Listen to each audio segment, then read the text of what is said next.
A broken puppy, a hungry boy, and the family they never expected. In towns like Cedar Hollow, people whisper about survival, but few know what it truly means. Noah Quinn knew. At only 8 years old, his home was an abandoned warehouse. His meals, whatever he could find in dumpsters.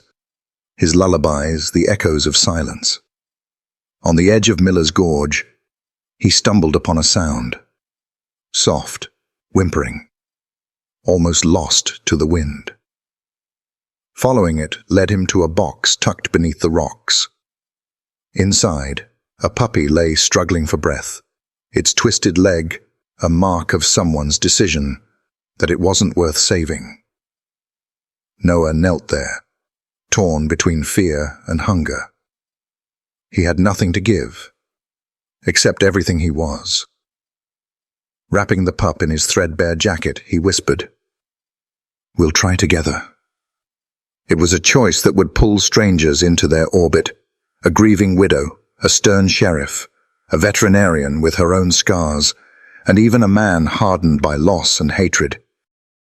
From that box in the gorge, a story of redemption, love, and unbreakable loyalty was born. The wind off Cedar Hollow's ridge had teeth that morning.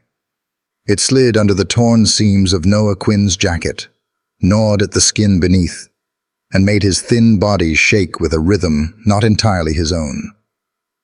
The boy's shoes, 3 sizes too big, soles peeling from months of rain and gravel, squelched with every step as he picked his way along the narrow alley behind the diner. He stooped now and then, his small fingers quick to close over anything that glittered or clinked. A soda can, a crumpled beer bottle, even the paper lid of a coffee cup.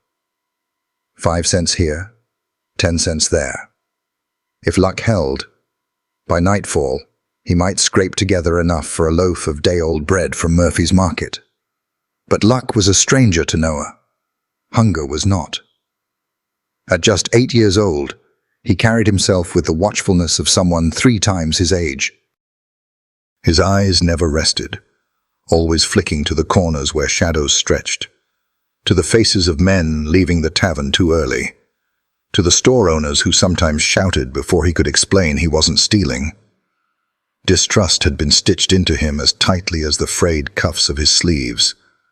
Adults were questions he couldn't afford to answer, problems that dragged you into offices and courtrooms and foster homes. He'd learned quickly that invisibility was safer than sympathy. Still, hunger had a way of dragging you into the open. Noah's stomach cramped so sharply he doubled over, gripping his side, waiting for the pain to pass. He pressed his tongue against the roof of his mouth, chasing the memory of peanut butter, of sweet milk, of anything that wasn't air. The last solid meal had been 3 days ago, a bowl of soup at St. Mary's Kitchen. The volunteers there smiled too brightly, asking too many questions. He hadn't gone back since. The smell of bacon grease drifted from Thompson's diner, rich and cruel. He paused, his face lifting toward the vent like a stray dog catching scent. For a moment, he almost turned, almost pressed his face against the glass of the back door to beg for scraps. But then he saw himself reflected faintly in the window. Hollow cheeks, hair tangled into knots, eyes too old for his years.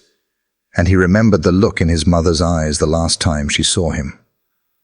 "You're too much trouble, Noah." The words came unbidden, slicing through the hiss of the diner's fryer. He could still see her that night, mascara smeared, hands trembling as she shoved him toward the motel's parking lot. He had clutched at her sleeve, begging without words, but her gaze was fixed somewhere far away. On the needle she couldn't live without, on the freedom she thought he cost her. The door had closed with a click too soft for the kind of ending it carried. 8 months had passed, yet the sound still echoed in his chest. Noah forced himself onward, turning down a side street that led to the train yard. He kept to the edges, where weeds grew high and rusted barrels offered concealment. He knew where to look. Behind the mechanic's shed for bottles tossed by workers, under the bleachers at the ball field for loose change. Every place carried its own risks, but he had mapped them out like a soldier memorizing enemy lines. Survival was a war, and he had become its smallest, fiercest recruit. His gaze swept the ground with quick efficiency. An aluminum can glinted in the weak morning sun. He bent, pocketed it, straightened again. His hands were red and cracked, but he ignored the sting. Pain was background noise now, like the distant whistle of the freight trains.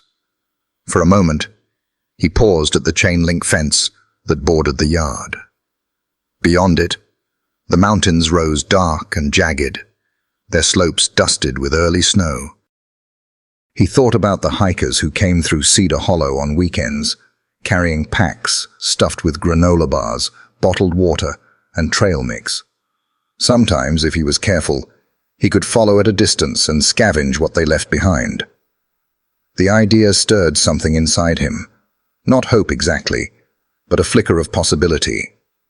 Noah tugged his jacket tighter, preparing to leave town's edges for the foothills. The air grew sharper with pine, each breath cutting like glass. His shoes slipped on damp leaves, but he pressed on, scanning the ground for cans or wrappers. The forest was quieter than the streets, but no kinder. The silence reminded him of nights in the warehouse, when the world seemed to fold in on itself, leaving him alone with his heartbeat and the echo of his mother's voice. He hated the silence almost as much as the hunger. A crow cawed overhead, startling him. He froze, crouching low instinctively, heart pounding. When nothing followed, no voices, no heavy boots, he relaxed slightly, but the unease lingered. Cedar Hollow's woods had a reputation. Stories whispered about Miller's Gorge and the things people left there when they wanted them gone. He had never gone that far, always skirting the boundaries. But hunger makes men brave, or foolish. The boy pressed forward, weaving between pines, eyes sharp for anything of value. His small body ached from cold and want, but his spirit clung stubbornly to the simple need to live one more day.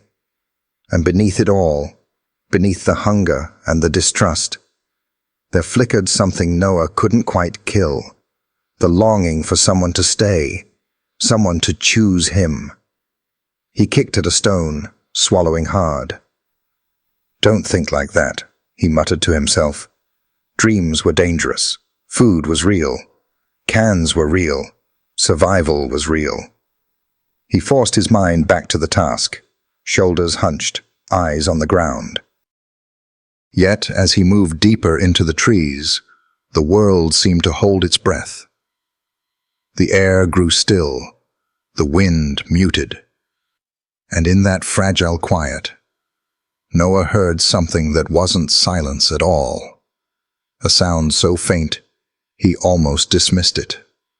A whimper, soft and broken, carrying just enough to snag the edge of his heart.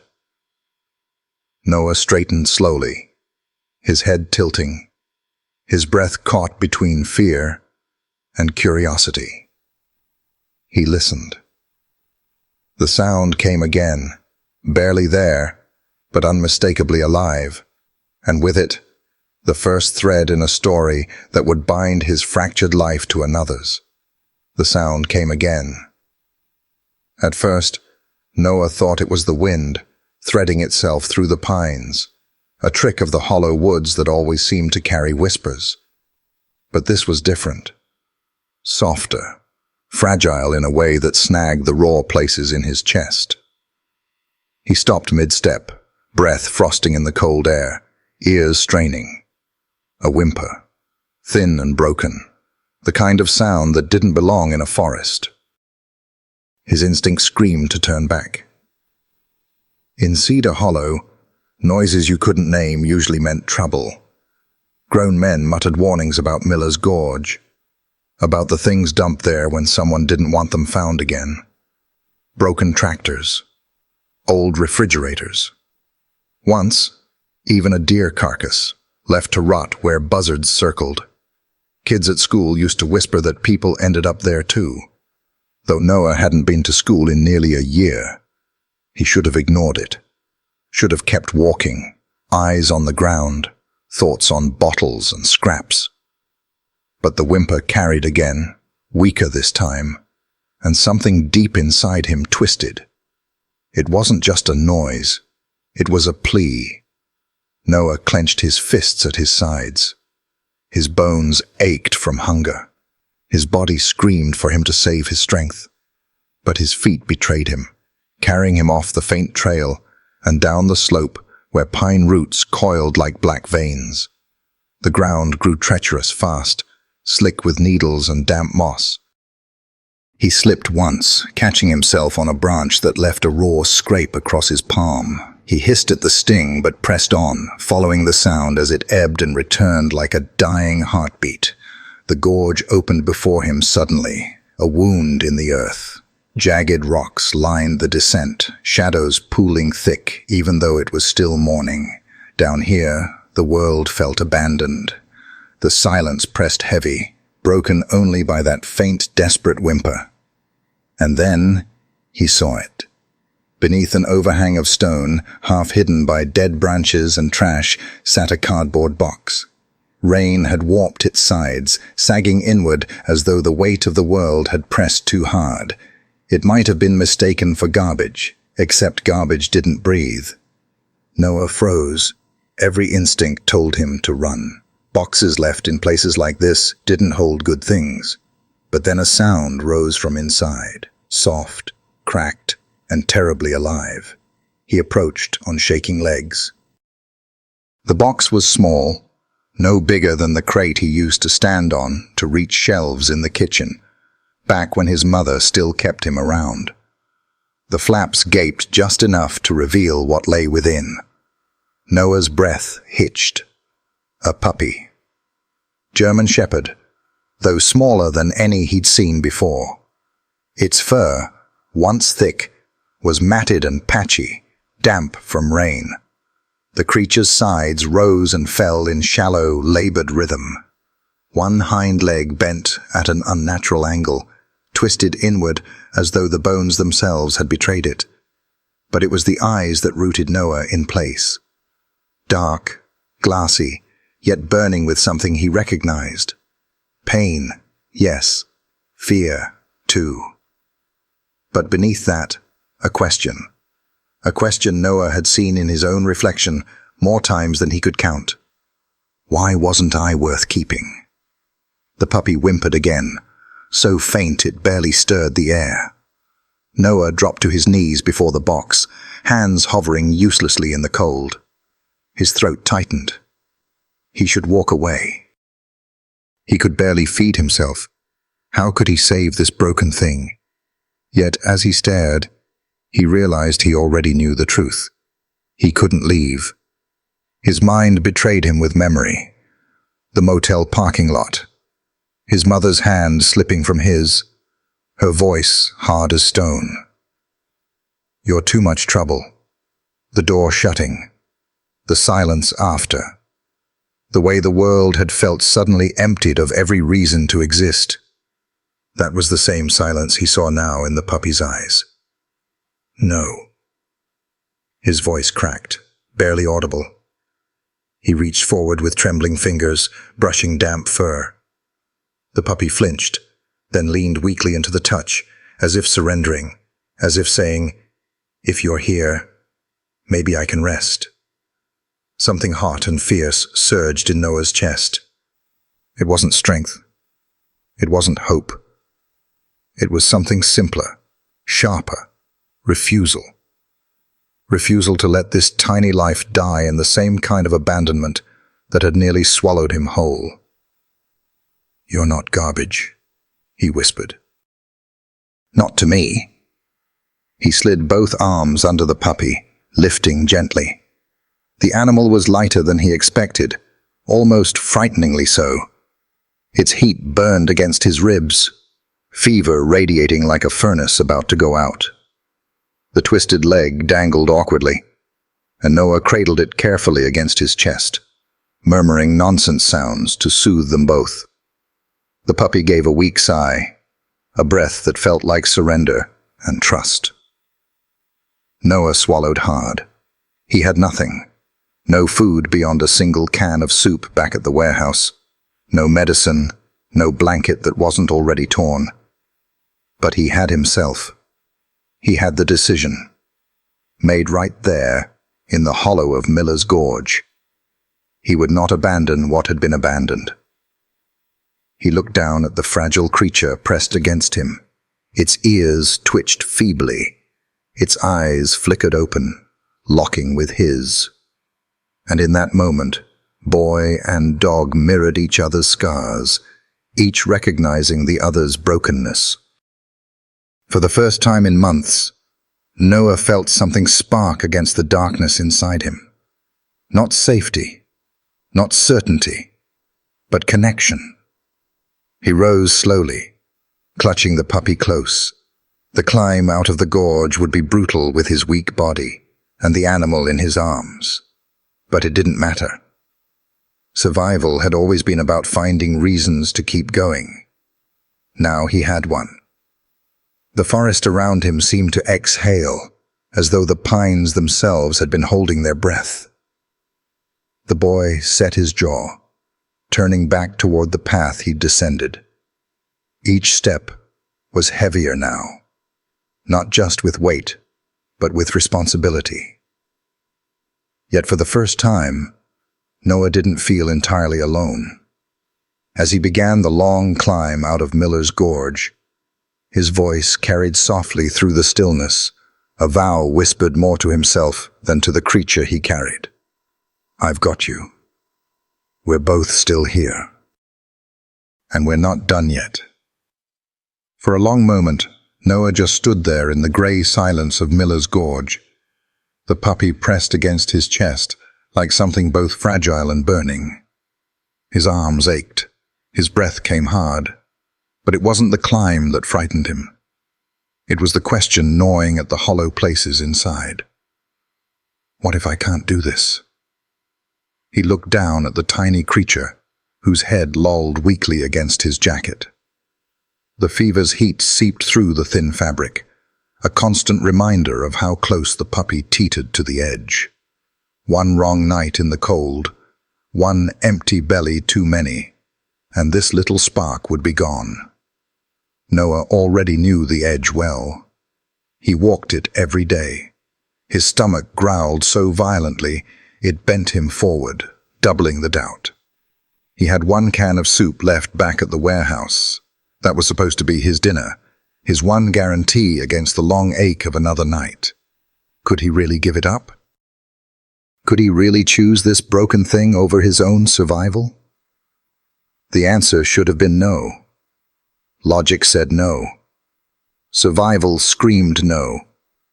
But when he looked into the puppy's eyes, half shut, glazed with exhaustion yet still carrying that impossible flicker of hope, something inside Noah cracked wide open.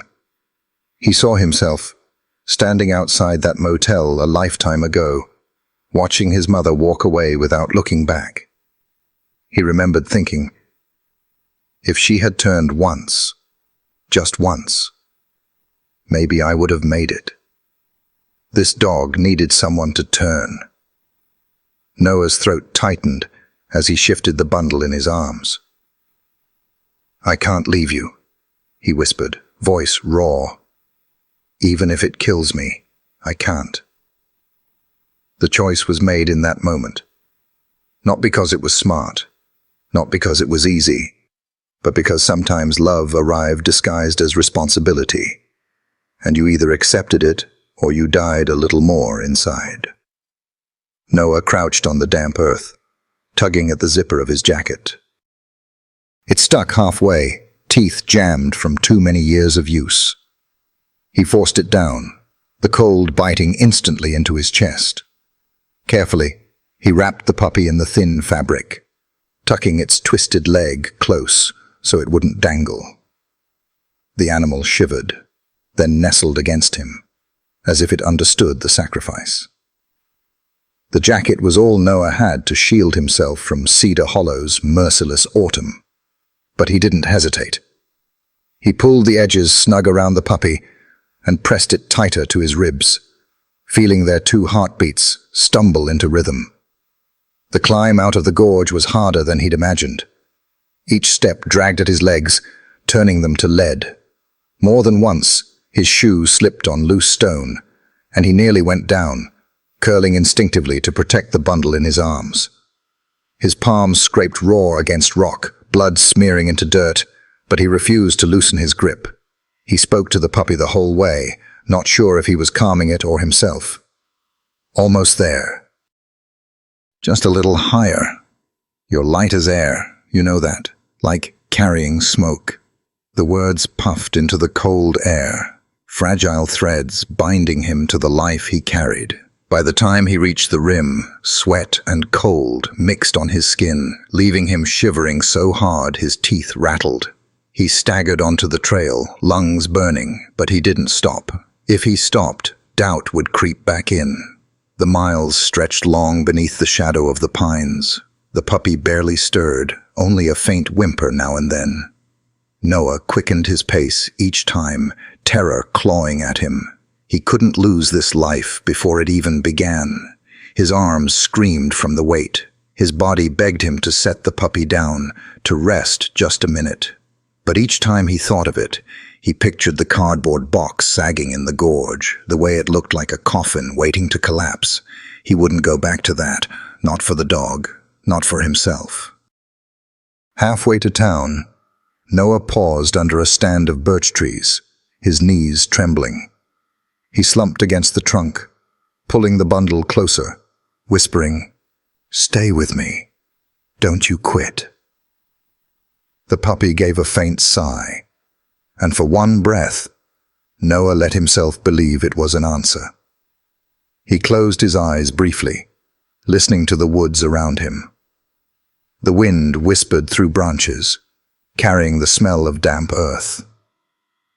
Somewhere far off, a train horn echoed, a lonely sound, the kind that made people glance toward home. Noah realized with a hollow ache that he didn't have one. Not really. Not yet. But maybe, just maybe, he could build one. He opened his eyes, looking down at the fragile creature curled against him. The twisted leg, the shallow breaths, the fragile warmth. It should have screamed weakness. Instead, all Noah could see was possibility. Not broken, just different. Not worthless, but chosen. The thought steadied him. He pushed himself up again, legs trembling, and started walking.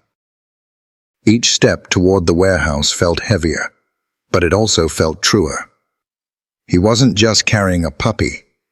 He was carrying the first decision that might save him from disappearing the way people whispered homeless kids did.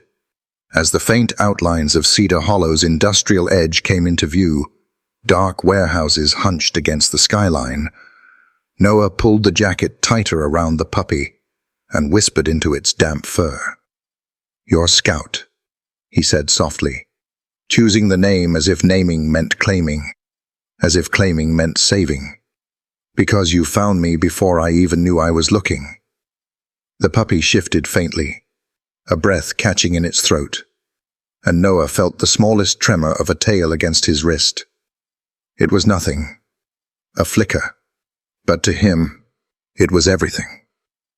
He kept walking, the lights of town just ahead, the shadows of the warehouse calling like an old, unwanted friend. But this time, Noah wasn't going back to emptiness. He was bringing something with him, something broken like him, something worth fighting for. And in that fragile, trembling march through the dark, a theme was born that would carry them both. Broken didn't mean worthless. The sun rose hard and cold over Brant Hollow Ranch. gilding the frost-dusted fields in brittle silver. Cattle moved slowly across the pasture, their breath rising in pale clouds. The land stretched wide and rich, every acre a testament to the Brandt name. Yet inside the main house, where wood-paneled walls whispered of generations past, there was no warmth, only the restless pacing of a man who had not known peace in 3 long years. Lucas Brandt's boots struck heavy against the oak floorboards. His broad shoulders hunched beneath a plaid workshirt, sleeves rolled up to reveal veins that pulsed with barely bridled anger. He had been awake all night again, nursing whiskey until the bottle ran dry, but the liquor never dulled the ache. If anything, it sharpened it, whittling his grief into rage. On the mantel above the cold hearth stood a photograph. Lucas's gaze kept snagging there against his will. The boy in the picture, 8 years old, gap-toothed, freckles dusting his nose, smiled as though the world were a place of safety. Owen, his son, his light. The memory arrived unbidden, as it always did. That spring afternoon when everything ended.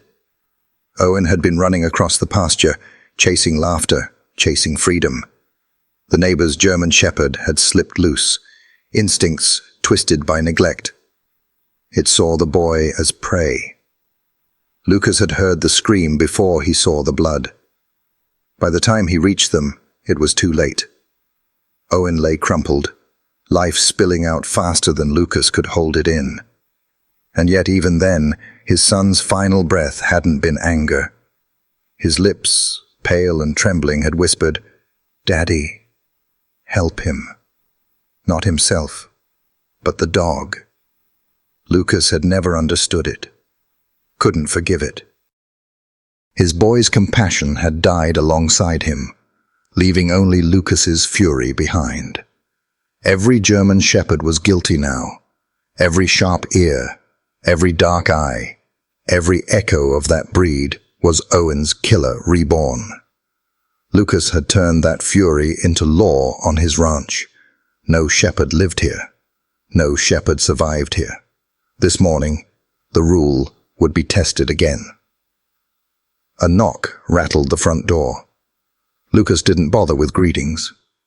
He yanked it open, and Cole Ramirez stood there, hat in hand, a cardboard box tucked awkwardly under one arm. The younger man's face was pale, his eyes wary. Lucas's gaze dropped instantly to the box, and when the sound came, soft, muffled whimpering, his jaw clenched hard enough to ache. "Where'd you find it?" Lucas barked. "Barn, sir," Cole answered, shifting uncomfortably. "Bitch whelped a litter last night. This one came out wrong. Legs twisted. Damn didn't make it." He hesitated. "Figured you'd want to see." Lucas snatched the box, tearing the flaps open. Inside, a German shepherd pup, no bigger than his hand, struggled weakly. Its right hind leg bent grotesquely inward, trembling with every feeble attempt to rise. Fever already glistened in its eyes, and yet the tail gave a faint wag at the sudden light. Hope. Lucas's stomach turned. "Damn cursed bloodline," he spat, his voice shaking. "Should have culled the lot years ago." Cole shifted from foot to foot. "It's just a baby, Mr. Brandt. Maybe Dr. Hayes—" "No vet." Lucas's voice cracked like a whip. He hurled the box onto the floorboards, the puppy yelping softly as the cardboard skidded. "You hear me? That breed killed my boy. I won't have another one breathing my air, not even a crippled one." The room went deathly still. Even the clock on the wall seemed to hesitate. Lucas's chest heaved with the memory pressing in. Owen's body in his arms, the dog being beaten back by panicked neighbors, his son's final plea haunting him ever since. "Help him." as if the animal deserved saving more than the boy whose life it had taken. Lucas turned, fixing Cole with a stare so sharp it cut. "Take it to the gorge," he ordered. "Let the earth do what I can't stomach." Cole's lips parted as though to protest, but the words withered under Lucas's glare. The young man nodded stiffly, lifting the box again. The puppy whimpered, nose pressed desperately against the damp cardboard. Lucas looked away. "Today, Cole," he growled, voice low, final, "before it spreads its curse." As the hired hand retreated down the porch steps, Lucas sank heavily into the armchair by the window. His hands trembled. He pressed his palms together, pressing so hard his knuckles whitened. Outside, the cattle moved slowly through the frosted grass. Life went on. But inside Lucas Brandt's chest, the world remained frozen on the day Owen died. And somewhere in a cardboard box, another shepherd drew shallow breaths, its life decided by a man who could no longer tell the difference between justice and vengeance. The truck rattled along the gravel road, its rusted frame groaning with every dip and rut. Cole Ramirez gripped the steering wheel so tightly his knuckles whitened, the worn leather digging into his palms. Beside him, on the torn vinyl seat, the cardboard box shifted with each bump. From inside came a faint sound, a whimper that made his stomach twist harder than any whiskey ever had. He kept his eyes fixed on the horizon, jaw clenched, as though refusing to look would somehow erase what he was about to do. The road to Miller's Gorge stretched ahead, a ribbon of dirt, leading toward the place where the unwanted went to disappear. "Forgive me," Cole muttered under his breath. The words felt brittle, like dry leaves in his mouth. He wasn't sure if he was talking to God, to the child he'd once been, or to the tiny life fighting for breath beside him. The whimper came again, softer this time, desperate.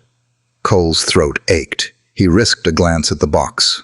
The puppy's head had slipped against the soggy cardboard, dark eyes blinking up at him with trust so raw it cut deeper than a blade. The leg bent grotesquely, every shallow rise of its chest a reminder of how fragile the world could be.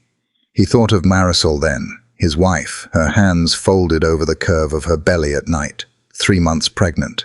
She liked to hum when she cooked beans on the stove, little melodies she claimed would reach the baby even now. Sometimes she rested his hand against her stomach, whispering, "Feel that. That's our miracle, Cole." He couldn't imagine abandoning it, couldn't imagine leaving his own blood in a box to die. And yet here he was, carrying out the command of another man's grief, betraying his own heart in the process. The gorge came into view, yawning like a wound in the earth. Pines crowded its edges, their shadows pooling deep even in daylight. Cole slowed the truck, the crunch of tires against gravel echoing too loudly in his ears. He cut the engine. Silence rushed in. Only the wind moved, whispering through the needles above. For a long moment, Cole sat frozen, hands locked around the wheel. Sweat slid down his temple despite the chill morning air. He could turn around. He could drive to Dr. Hayes's clinic, beg her to take the pup. He could find a farmer, a widow, anyone with a scrap of mercy. But Lucas Brandt's voice roared inside his skull, sharp and merciless, before it spreads its curse. Today. Cole closed his eyes, saw his boss's weathered face twisted with grief, the shotgun always near his reach. He thought of the paycheck that fed Marisol, the roof above them, the doctor's bills coming once the baby arrived. His chest heaved. God help me. He reached for the box, lifting it carefully from the seat. The puppy whimpered at the movement, tail giving the faintest, hopeful wag. Trust. Always trust. Even when betrayal was certain. Cole carried the box to a sheltered overhang where the gorge's walls curved inward, a place where the wind would at least break. He set it down gently on the damp earth. His hands trembled as he reached into his jacket pocket and pulled out a folded horse blanket. He spread it across the bottom of the box, tucking it around the tiny body as best he could. "There," he whispered hoarsely. "A little warmer, at least." The puppy nosed at his fingers, weak but insistent. Cole swallowed the lump rising in his throat. He fished through his lunch pail, pulling out the sandwich Marisol had packed for him that morning. Bologna on white bread, wrapped in wax paper. He tore it in half, then in half again, placing a piece inside the box. "It ain't much, little one," he murmured. "But maybe it'll give you a fighting chance." The puppy licked weakly at the bread, more out of instinct than strength. Watching it struggle broke something in Cole. He knelt in the dirt, bowing his head, hands clasped as if in prayer. "Lord, I don't know what I'm doing," he whispered. "I got a family to feed, a child coming who needs me steady. I can't lose this job, but I can't stomach this either. If there's mercy in you at all, let someone find him. Don't let this be the end." His shoulders shook once, violently, before he forced himself upright. He couldn't linger. The longer he stayed, the greater the chance he'd break completely and defy Lucas. And Lucas didn't forgive defiance. Cole backed away from the box, each step heavier than the last. The puppy's eyes followed him, wide and dark, reflecting trust he hadn't earned. The sight gutted him. At the truck, he paused, gripping the door handle until his knuckles throbbed. He almost turned back, almost scooped the box into his arms and drove as far as the county line. But the image of Marisol, belly round, her smile fragile with hope, chained him to his choice. He slid into the driver's seat, started the engine. The growl of the old pickup drowned out the whimper. As the truck pulled away, the box grew smaller in the rearview mirror, swallowed by shadow. Cole's hands shook so violently on the wheel he nearly veered off the road. He muttered prayers under his breath, though he wasn't sure they counted anymore. But he couldn't stop seeing those eyes. Eyes that didn't blame him. Eyes that only asked for a chance. By the time the gorge disappeared behind the trees, Cole's heart was a storm. He had followed orders, yes. But in leaving scraps and a blanket, in whispering his plea to the sky, he had planted a seed of redemption he didn't yet understand. And though he didn't know it, someone else was already walking toward Miller's Gorge. Someone whose hunger and loneliness mirrored the puppy's own. Someone who would turn Cole's cowardice into salvation. The Whitaker mansion sat at the far end of Elm Street, a weathered monument to another era. Its wraparound porch sagged slightly, the paint on its balustrades curling into flakes like peeling skin.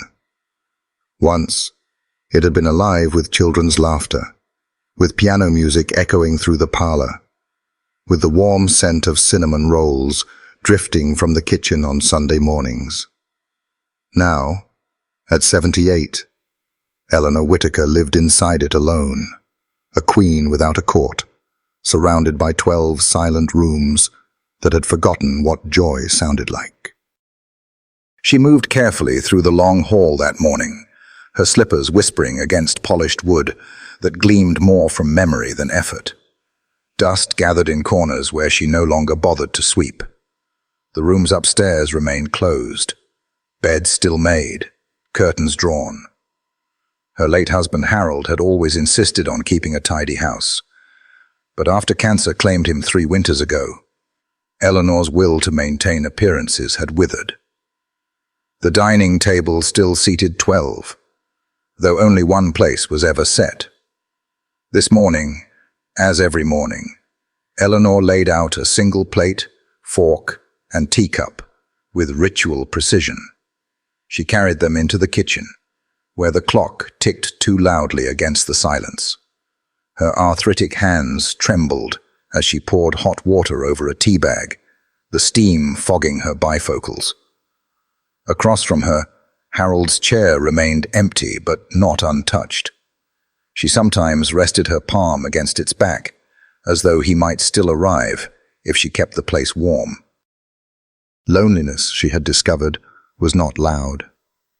It was quiet, a kind of quiet that seeped into your bones until you wondered if anyone alive remembered your name. Eleanor bowed her head over her teacup. Her lips moved in the same prayer she had whispered each dawn since Harold's passing. Lord, give me a reason to stay a little longer, a reason to keep the lights burning. Her voice cracked on the last words. Some mornings, she wondered if even heaven had grown weary of listening. After breakfast, she wandered the house. She trailed her fingers across the piano lid in the parlor, raising faint streaks in the dust. She paused by the photograph of her daughter Clara, whose heart had failed her before her 30th birthday. That had been decades ago, but Eleanor still remembered the feel of her little girl's hand in hers, the faint smell of lilacs in her hair. Loss upon loss, stacked like stones. Husband, child, friends too many to count. Even the town itself had changed. New stores, new faces, people who passed her on the sidewalk without knowing that she had once hosted holiday gatherings for the entire neighborhood. She opened the drapes in the front parlor, letting in the pale October sun. From her window, she could see the edges of Cedar Hollow's warehouse district in the distance, a tangle of brick and rusted tin. It wasn't much to look at, just abandoned buildings left behind by industries that no longer thrived. But lately, something about that stretch of town had drawn her eye.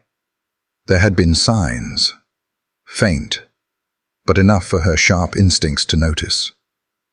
A flicker of movement near the loading docks at dusk, the faint curl of smoke rising one night as she locked her doors.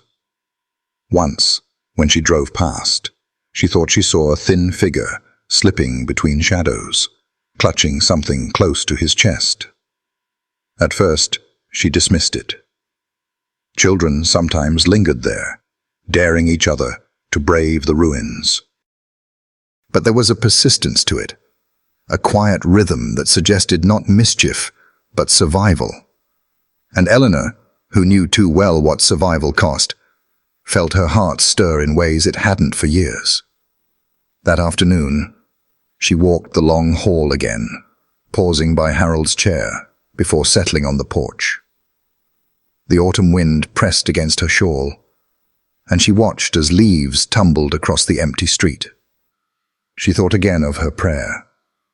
A reason to go on, a reason to wake tomorrow. And though she could not know it yet, that reason was already moving through the warehouse district. A boy no older than her lost Clara had been in her first school years, and a crippled puppy, whose heart still beat despite the world's cruelty. They were shadows now, fragile sparks clinging to life in the margins of Cedar Hollow. But Eleanor Whitaker's gaze lingered on that part of town a little longer than usual, a tug in her spirit she couldn't explain. Somewhere deep inside, a door cracked open. She pulled her shawl tighter, whispering again into the wind, "Lord, if there's someone out there who needs me, let me see them. Let me be more than just a ghost in this house." The wind stirred the chimes above her porch, their mournful music drifting across Elm Street like an answer. And far off, in the warehouse shadows, destiny shifted ever so slightly toward her. The warehouse loomed at the edge of Cedar Hollow, like a relic of a forgotten age. Once it had pulsed with the rhythm of industry. Trucks backing into loading bays, men shouting orders, machines humming into the night. Now its windows were jagged teeth of broken glass. Its roof sagged under years of rain and neglect, and its walls carried the graffiti of kids who had dared to leave their mark on a place the world no longer claimed. For Noah Quinn, 8 years old and hollow with hunger, it was the closest thing he had to a roof. He'd discovered it months earlier, after too many nights curled under bridges or in the skeletons of cars. The warehouse was abandoned, forgotten, invisible. Invisibility was safety. He shifted Scout higher against his chest as he pushed open the rusted side door. The hinges squealed in protest, and the cold inside wrapped around him like a wet shroud. The smell was sharp: oil, mildew, dust. Somewhere in the rafters, pigeons cooed uneasily. "Here we are," Noah whispered, his voice echoing against cavernous walls. Home. The word felt strange on his tongue. He hadn't said it in months, not since the motel door had clicked shut behind his mother's retreating figure. But with Scout's small body pressed against him, breathing shallow but steady, he dared to speak it again. The space was enormous, shadows spilling across concrete like ink. Broken pallets leaned against walls. Old machinery sat abandoned, rust creeping up their frames. A loading dock gaped open at the far end, where winter air slipped through torn plastic sheeting. Noah had claimed the farthest corner, tucked behind a barricade of crates and sheet metal. It wasn't warm, but it was hidden. He lowered Scout onto the nest he had fashioned weeks ago, layers of cardboard flattened into a kind of mattress, covered with newspapers scavenged from the library's recycle bin. Until now, it had been his alone, his small island in a sea of concrete. Tonight, for the first time, it would be shared. Scout whimpered as Noah set him down, his twisted hind leg jutting at an unnatural angle. The sound cut through Noah's chest like glass. He knelt beside the pup, adjusting the crumpled blanket to make it softer, then crouched until his face was level with Scout's. "It's not much," Noah admitted softly, brushing dust from the blanket. "But it's better than the box." Scout blinked at him, eyes dark and glassy with fever. Yet when Noah's hand lingered, the puppy's nose nudged weakly against his fingers, tail flicking once, twice. A flicker of trust. The gesture made Noah's throat tighten. He thought of the motel parking lot, of his mother's glazed eyes and the weight of her words. "You're too much trouble, Noah." He had been discarded, just like this pup. And now here they were, two throwaways in a place meant for forgotten things, trying to carve out something that resembled living. He pulled a fresh stack of newspapers from his scavenging bag and began layering them around Scout, building a barrier against the cold that seeped up through the floor. He tore strips of cardboard and wedged them like walls, creating a crude cocoon. Every move was careful, deliberate, the way his grandfather had once folded blankets around him after nightmares. "See?" Noah whispered as he worked, voice steady, though his hands shook with fatigue. "We can make it work. Just you and me. No one else." Scout's breathing evened slightly as he settled into the nest. His small chest rose and fell in fragile rhythm. Noah sat back on his heels, studying him in the dim light that filtered through cracks in the wall. For the first time in months, the warehouse felt less like a tomb. Noah's eyes roamed the shadows, where before he had seen only danger. Rats, cold, the sharp edge of loneliness. Now he noticed how the space shifted around the fragile warmth of another life. The silence wasn't as crushing. The darkness wasn't as absolute. He leaned back against the wall, exhaustion tugging at his bones. Hunger gnawed at him, sharp and constant, but he ignored it. Scout needed comfort more than he needed food right now. He reached out, resting a tentative hand on the pup's head. "You're safe," Noah said, barely more than a whisper. "They didn't want you, but I do." "We'll figure it out." The words weren't a promise. Promises were dangerous, he'd learned, but they were something close. Above them, pigeons rustled, settling deeper into the rafters. A draft swept through the loading dock, rattling the torn plastic like a sigh. Noah pulled his thin jacket tighter, curling his knees to his chest. Scout shifted slightly, pressing closer into the warmth of his hand, as if tethering himself to the boy who had chosen him. And in that moment, amidst broken glass and rusting iron, something fragile and holy sparked to life. Not safety, not yet, but belonging. The warehouse was still cold, still empty, still dangerous. But for Noah Quinn, it no longer felt like just a shelter. With Scout there, breathing beside him, it felt like the beginning of a home. The warehouse had grown darker by the time Noah rummaged through his worn canvas bag. The weak afternoon sun had slipped lower, staining the cracked windows with streaks of orange and grey. The air inside bit colder, and every creak of the rafters reminded him of the night pressing closer. His stomach growled like an angry animal, a hollow ache that had been gnawing at him since dawn. He had scavenged nothing worth keeping today, only a few dented cans he'd already emptied on hungrier nights. All that remained was one can of chicken noodle soup, the thin kind he saved for when the pain of hunger made him dizzy. He stared at it now, turning the can slowly in his hands.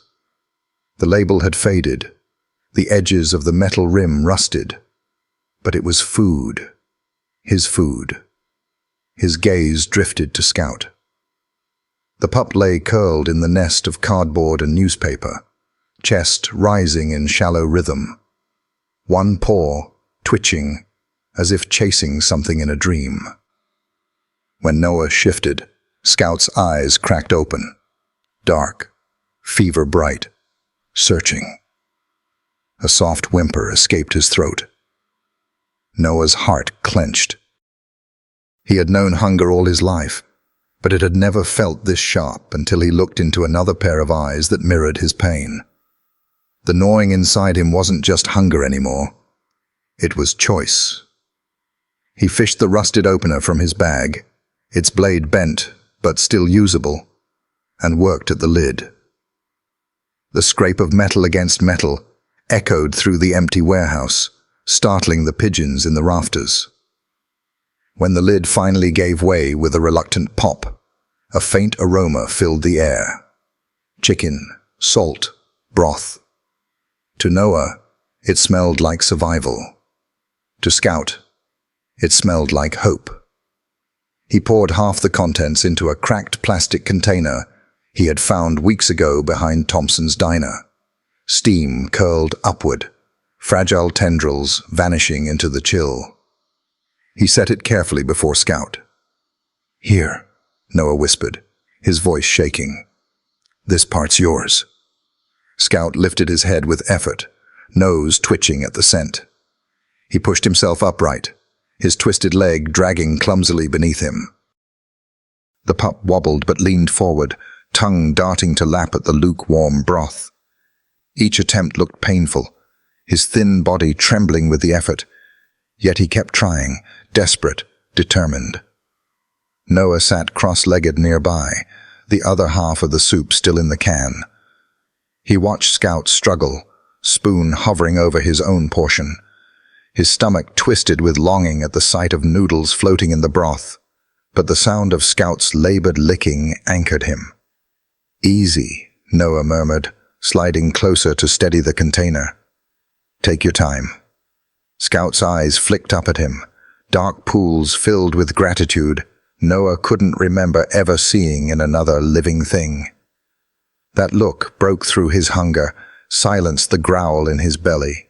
He raised the can to his lips finally, sipping slow. The broth scalded his tongue, thin and salty, but it filled him enough to stop the dizziness. He forced himself to ration each mouthful, watching Scout more than he watched the food. They ate together, boy and dog, their breaths fogging in the cold air, their sounds the only rhythm in the silence of the warehouse. Noah set his can aside, half-finished. Scout needed more. He pushed the remaining soup toward the pup. "You can have the rest," he whispered. "I'll be fine." His body screamed at the lie, but he ignored it. He had survived this long on less. Scout, small and broken, might not. The puppy lapped greedily until the container was nearly empty, then slumped onto the nest with a soft sigh. His tail gave the faintest wag before stilling, and for the first time since Noah had found him, his body seemed to relax. Noah leaned back against the wall, his arms wrapping around his knees. He watched Scout drift into sleep, his breathing steadier, his chest no longer heaving as it had before. A strange warmth spread through Noah's chest, something deeper than the soup's heat. It wasn't just about survival anymore. This was belonging. Noah thought of his mother again, of that motel parking lot, of the soft click of the door that had left him standing alone. She had chosen the needle, chosen silence, chosen not to see him. But Scout looked at him as though he mattered, as though his very existence was enough to keep hope alive. A lump rose in Noah's throat. He leaned forward, brushing his hand over Scout's fur. The pup stirred faintly, nose pressing into his palm before settling again. That small gesture felt like a vow. "Don't worry," Noah whispered into the dim warehouse. "I'll figure out how to take care of us. Broken doesn't mean worthless. You'll see." Outside, the wind rattled the plastic sheeting at the dock. Somewhere a loose shutter banged against metal.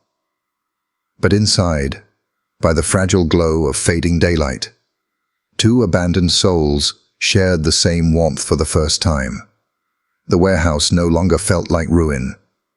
It felt like the fragile beginning of a family. Night pressed down on Cedar Hollow like a heavy blanket stitched with silence and cold. In the abandoned warehouse, shadows pooled in the corners, stretching long and restless across the cracked concrete floor. The only light came from the faint shimmer of the moon through broken glass panes. Thin beams, slicing across the boy and the dog, huddled in the farthest corner.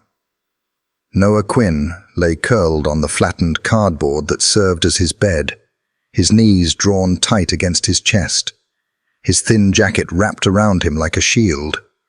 Hunger still gnawed at his belly from the half-empty meal he'd given away, but he had grown used to it.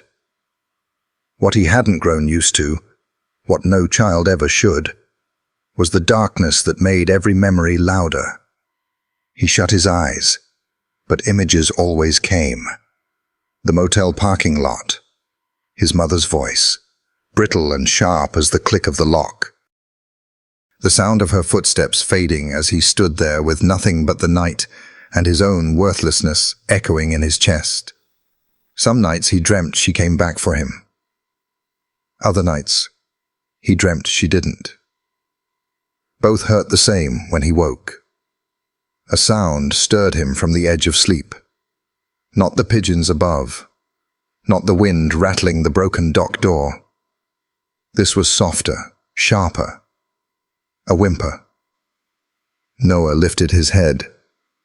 Scout lay beside him, curled awkwardly in the nest of blankets and newspaper, his twisted hind leg jerking in spasms.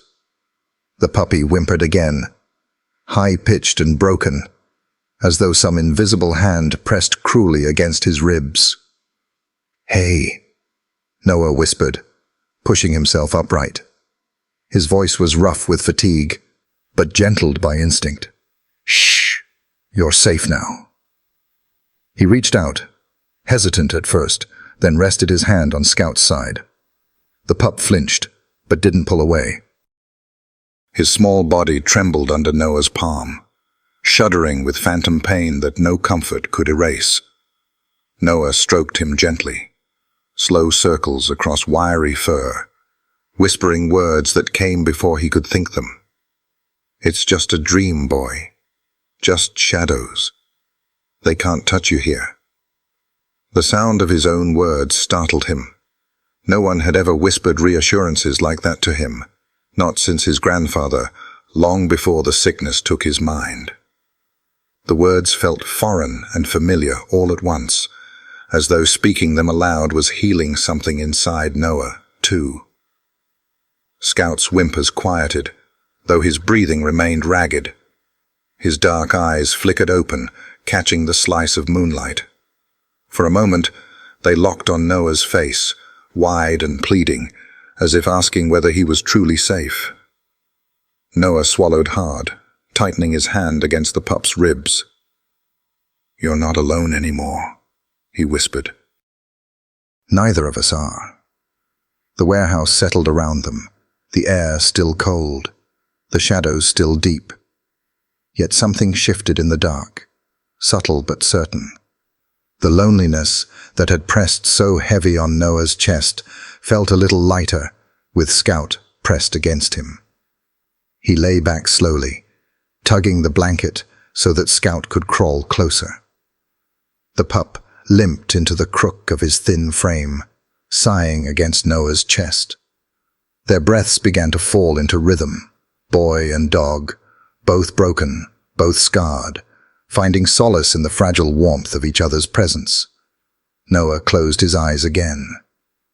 The nightmares still circled, but Scout's heartbeat beneath his palm kept them at bay. For the first time in months, sleep came gently, not as an ambush. And though Scout still whimpered faintly in his dreams, Noah was there now to answer with a whisper, a touch, a promise he didn't even know he was capable of keeping. Healing, he realized, didn't always start in daylight. Sometimes it began in the smallest touches in the dark. The Crown Victoria rumbled along the cracked pavement of Cedar Hollow's warehouse district, its engine a low growl that echoed off abandoned brick walls. Eleanor Whitaker's hands gripped the wheel with the care of someone who had learned to drive when cars were built like ships. At 78, her knuckles had swollen with age, the veins rising like blue rivers beneath pale skin, but her grip remained steady. She hadn't meant to take this road. Most mornings, she drove the long way to the market, circling through tree-lined streets where the houses still looked alive, curtains drawn, porches swept, flower pots hanging from railings. It kept her from staring too long at the boarded-up warehouses on the east side, reminders of a town that had once promised growth, but had settled instead for decay. But today something restless had urged her in this direction. Maybe it was the way the house had echoed that morning, after she set the second plate at breakfast again, only to carry it back untouched. Maybe it was the way Harold's voice had been silent in her prayers, leaving her to wonder if heaven had grown weary of hearing her beg for a reason to keep living. So she turned down Mill Road, letting the car bump over potholes, the tires splashing through puddles from the previous night's rain. The warehouses loomed on either side, their windows broken like hollow eyes, their metal siding streaked with rust. It was a part of town most people avoided. Her headlights swept across the cracked sidewalk, and that's when she saw them. At first it was only a shape, small, crouched near the curb, hunched against the wind. She eased her foot off the gas, squinting through the glass. The figure shifted, and the dim light revealed more. A boy, thin as a shadow, his hair uncombed, his clothes hanging in tatters that looked 3 sizes too large. He was bent low, his arms wrapped protectively around something. Eleanor slowed the car to a crawl. The boy lifted his head then, startled by the sound of tires on wet pavement. His eyes, enormous in his gaunt face, flicked toward her, with the quick suspicion of someone who had learned to trust no one. In that glance, Eleanor felt the breath catch in her chest. Because it wasn't just the boy. In his arms, wrapped clumsily in a frayed jacket, was a German shepherd puppy. Even from the car, Eleanor could see the dog was sickly thin, his coat dull, his head lolling against the boy's chest. One hind leg stuck out at a strange, unnatural angle, twisted and useless.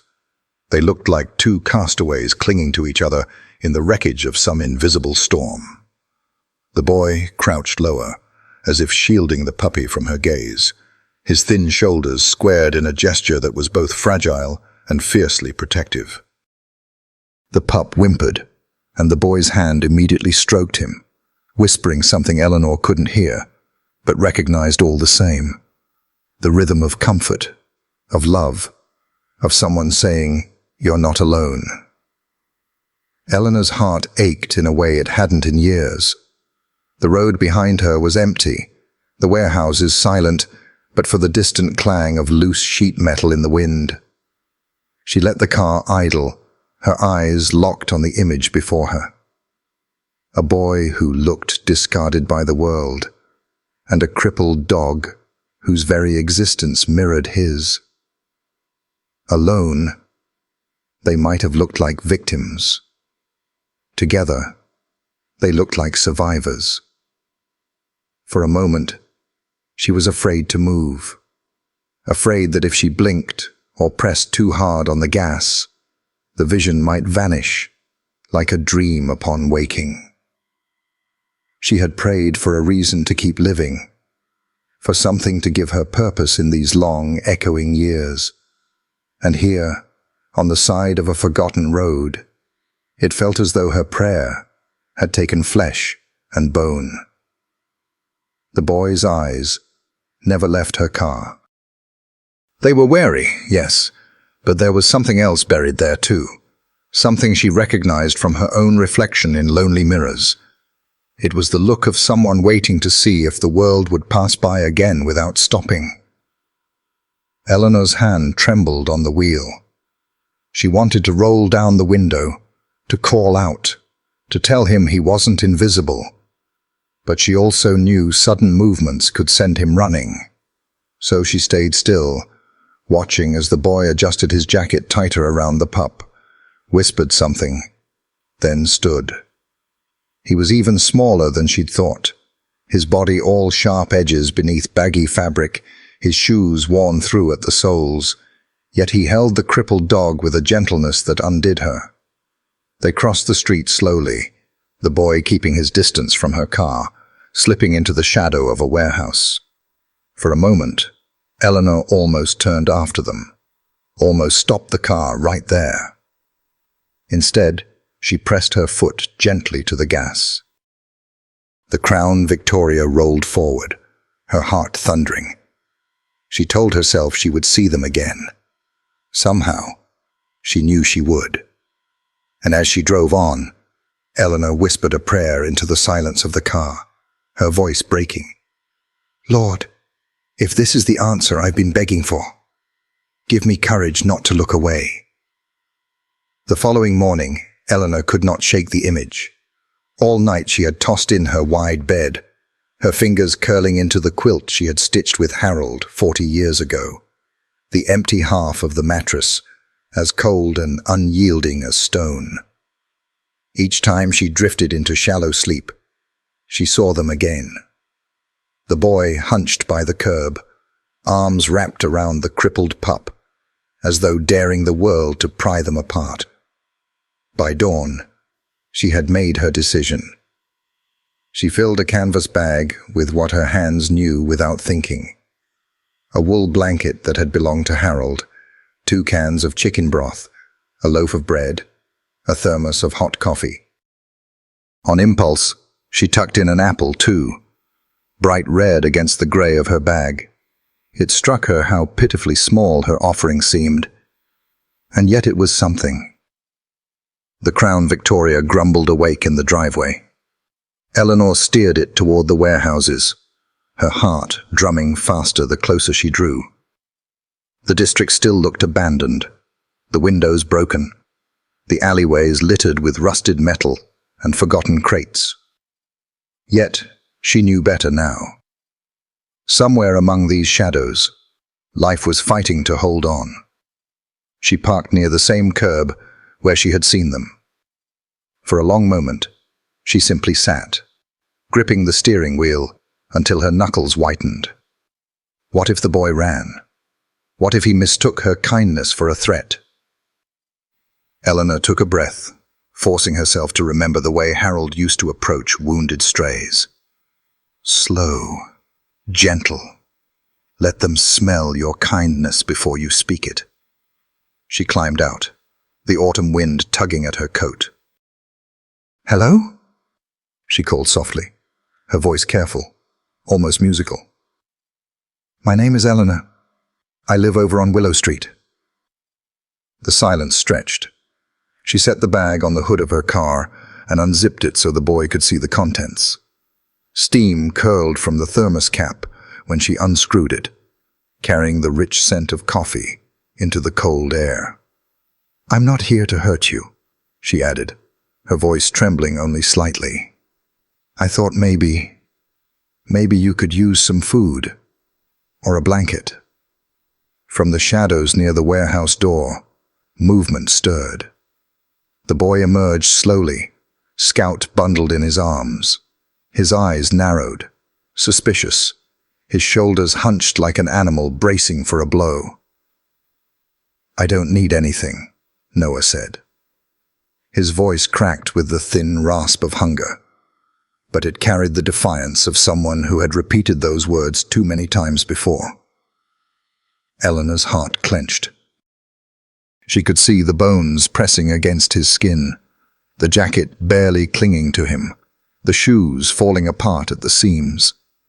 She could see the way he held the pup close, as if shielding Scout from the world, even from her. "I believe you," she said quietly.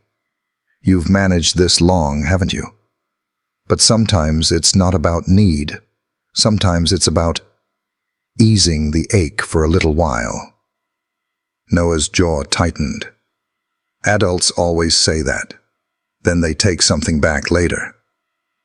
The words landed like stones in Eleanor's chest. She wanted to cry out that she would never take anything from him, but she bit back the urge. Words were cheap. Trust would come only slowly. Scout stirred in Noah's arms, lifting his head weakly. His tail gave a faint, almost invisible wag at the smell of food. That small flick of life broke something open in the stillness. Eleanor saw it. The boy's eyes softened for just a heartbeat as he looked down at his dog. Not at her. Not at the food. But at Scout, whose tiny act of hope cracked the armor he carried. She seized the moment gently. "It looks like your friend might want a taste of this bread," she said, tearing off a small piece and placing it on the curb between them, not moving closer. "No strings, just bread." Noah hesitated, then crouched.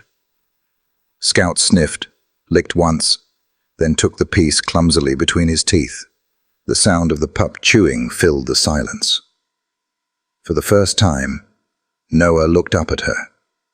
Not with trust, not yet, but with a flicker of something less harsh.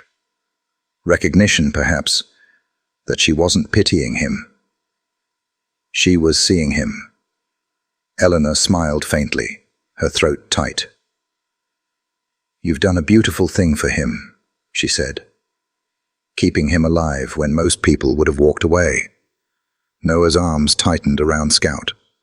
His eyes grew glassy for a moment, then hardened again.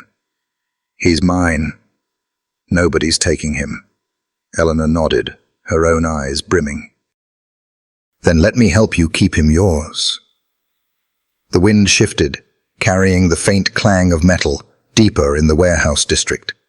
Between them lay the bag, the food, and a fragile, unspoken bridge, built not from charity, but from respect. Dr. Miriam Hayes had always thought of Cedar Hollow as a town with two faces. By day she tended to its animals, farm dogs with torn paws, horses with sore joints, tabby cats with too much pride and not enough caution. By night, when the clinic lights dimmed and silence crept in, the town revealed its other face, one she knew too well. The side where loss lingered like fog, where laughter felt thin and brittle against the weight of memory. At 53, Miriam carried her grief like a shadow stitched into her coat. 3 years had passed, yet the wound felt as raw as the night it happened. She had been closing the clinic when her daughter Emily, only 7, darted across the street chasing after their German shepherd Thor. 1 second Miriam had been smiling at the sight, the girl's hair flying behind her, the dog's bark sharp with joy. The next second, the world had collapsed into screeching brakes, headlights too close, and a silence so final that it deafened her. Thor had survived, but Emily had not. Miriam couldn't bring herself to keep the dog after that. She rehomed him, not out of cruelty, but because every glance at his steady amber eyes felt like punishment. Since then, she buried herself in work, convincing herself that healing animals might somehow patch the hole Emily left behind. That morning, Miriam had stopped at Henderson's diner for a coffee on her way back from a farm call. She parked across the street, sipping from the paper cup, when her gaze caught movement near the warehouse district. At first she thought it was another stray. This side of town was thick with them. But then she saw the boy. He couldn't have been more than 8 or 9, his clothes hanging in tatters, his shoulders hunched as though braced for the world to push him down again. In his arms, a German shepherd puppy pressed close, its head lolling weakly against the boy's chest. Even at a distance, Miriam's trained eyes noticed the signs. Feverish panting, dull coat, a hind leg bent at an unnatural angle. Her heart clenched. She had seen that look before. Creatures too young to carry so much pain, clinging to the fragile thread between life and death. The boy's eyes flicked around like a wild animal's, wary of being noticed. Yet every movement he made toward the puppy was tender, instinctive. She watched as he lowered to the curb, tore a piece of bread in half, and offered it to the pup before taking a bite himself. It was then she saw Eleanor Whitaker, her neighbor and friend of many years, standing nearby with a canvas bag at her feet. Eleanor's silver hair glowed in the morning light, her face drawn with the kind of compassion that always made Miriam both proud and worried for her. Miriam's throat tightened as she pieced it together. Eleanor, the lonely widow who prayed for purpose, had found it here, in a boy and a broken dog. But Miriam saw more than Eleanor could. She saw the dog's leg swollen with infection. She saw the boy's hollow cheeks, the way his eyes flickered between fear and defiance. And in that instant, she felt the past and present collide. She thought of Emily's laughter, the way Thor had circled her protectively at night, the way both were gone in a single shattering moment. She thought of all the mornings she had stood at her kitchen window, whispering apologies into the silence. "I couldn't save you," she murmured under her breath, her fingers tightening around the coffee cup until it buckled. "But maybe—" The words broke off, unfinished, but the vow was already written in her heart. Miriam stepped out of her truck, crossing the street with careful, unhurried strides. She didn't want to frighten the boy. At this distance, she could see the tremble in his arms as he clutched the pup tighter, as if afraid someone might snatch it away. Eleanor glanced up and caught her eye, a silent plea passing between them. Miriam gave a small nod. "Hello there," Miriam said softly, crouching to bring herself level with the boy. Her voice carried the practiced gentleness she used with skittish animals, the kind that invited rather than demanded. "That's a fine shepherd you've got." The boy's jaw tightened. "He's mine." Miriam's chest ached at the raw edge in his voice. Not pride, fear. Fear of losing the one thing he had left. "I believe you," she said, keeping her hands visible and empty. "And I can see how much he trusts you. That doesn't happen easily." The pup stirred, letting out a weak whimper. Miriam's trained ear caught the rasp in his breathing, the telltale sound of infection climbing into fragile lungs. She forced herself not to rush forward. The boy would bolt if he sensed pity or authority. Instead, she tilted her head slightly, letting compassion soften her features. "He looks like he's in pain," she said gently. "Sometimes pain is too big for love alone to carry. Sometimes it needs medicine, too." The boy's eyes flicked to hers, sharp and searching. For a fleeting moment, she thought she saw him waver. Then, he pulled the dog closer, his chin lifting stubbornly.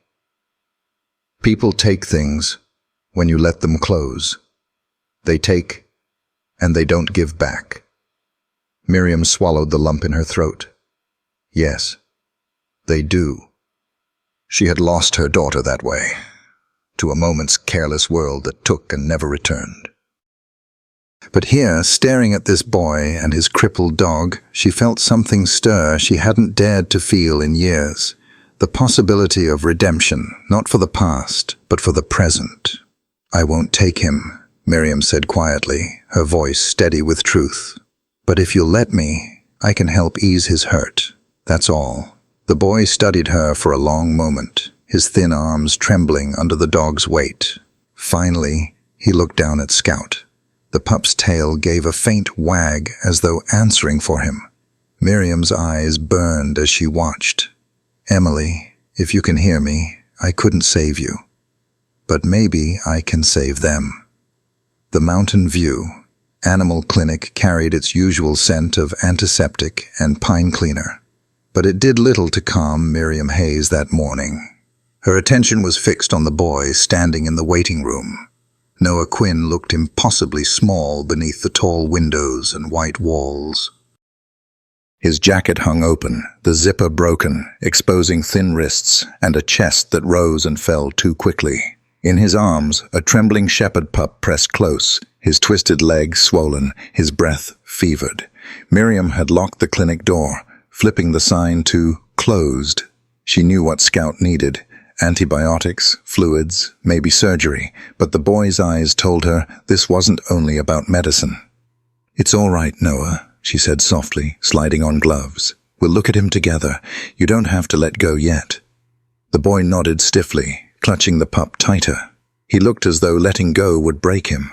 Then tires crunched in the gravel outside. Miriam's stomach dropped. Even before the door slammed, she knew Lucas Brandt.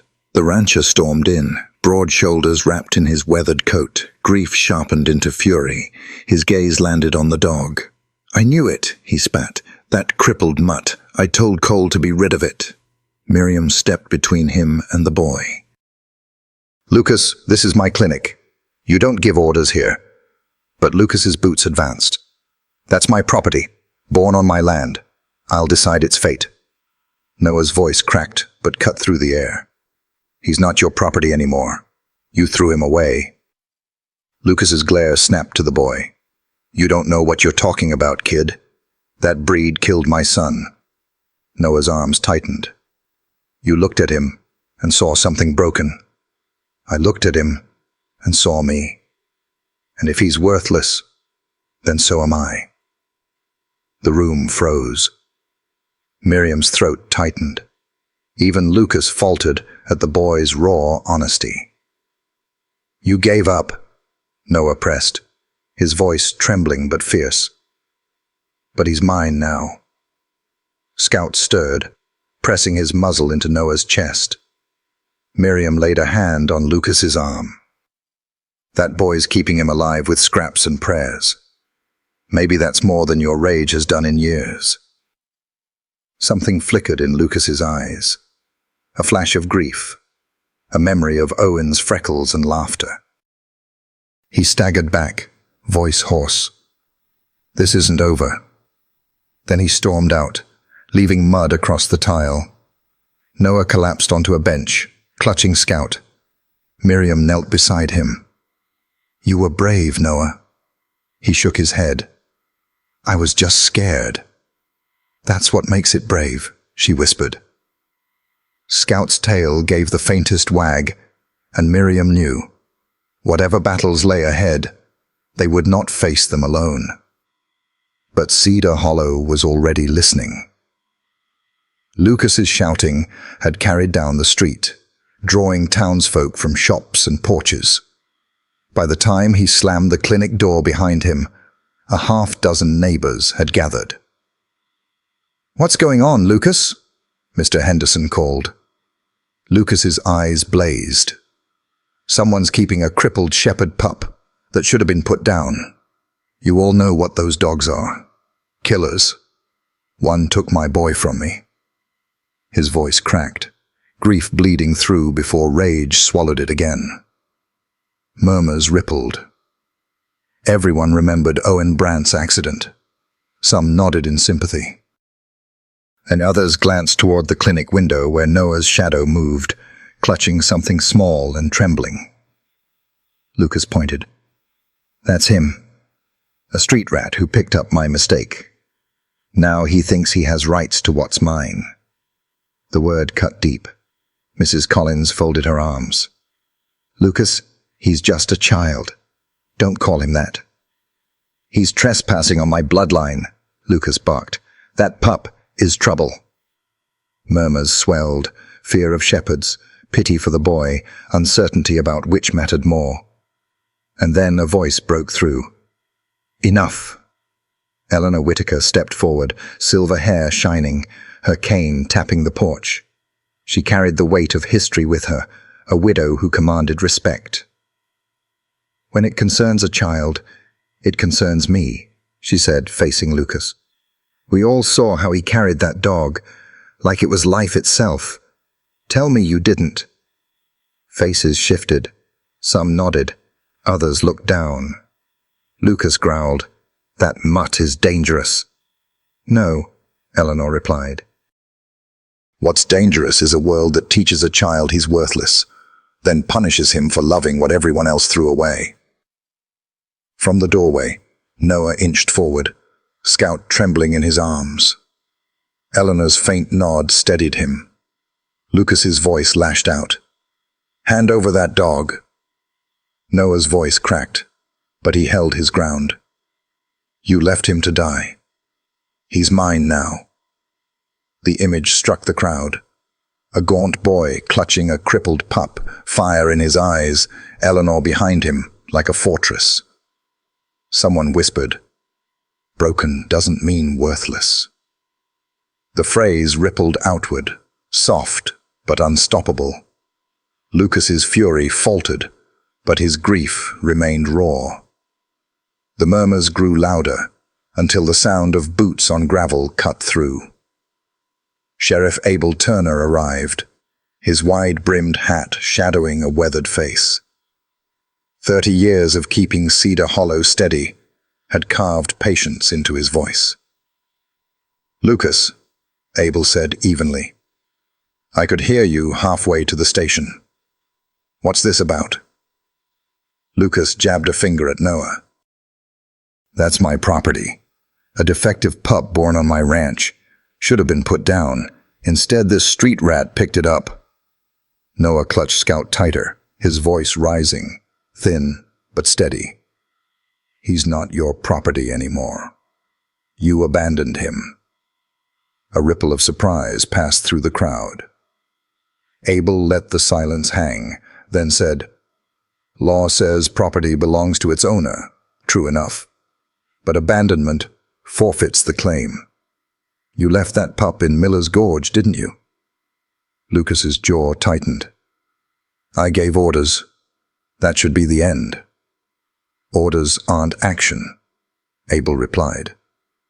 "When a man discards something to die, the law may see it as relinquished, especially when a child breathes life back into it."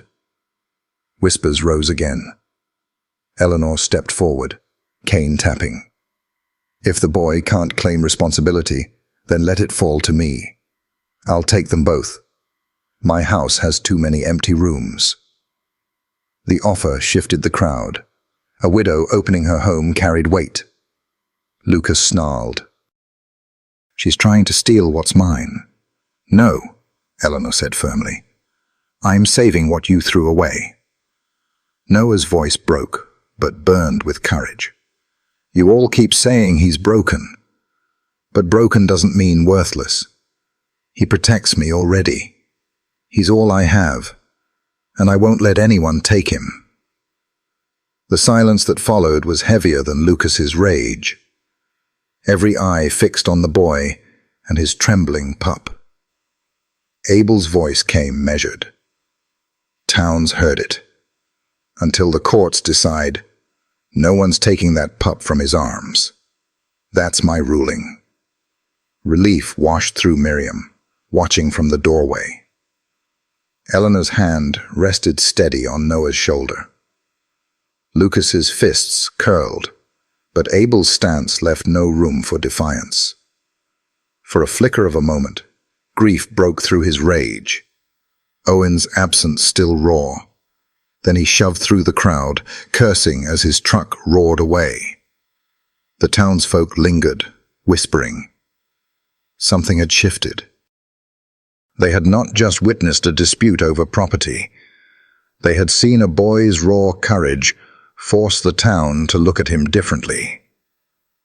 Eleanor guided Noah and Scout back inside. For the first time, Cedar Hollow carried more than gossip. It carried a seed of belonging for a boy who had never known it, and a crippled pup who was finally seen as more than broken. The warehouse had been a shelter, but never a home. Damp air, rust, and dripping water had filled Noah Quinn's nights for months, the only roof he could claim.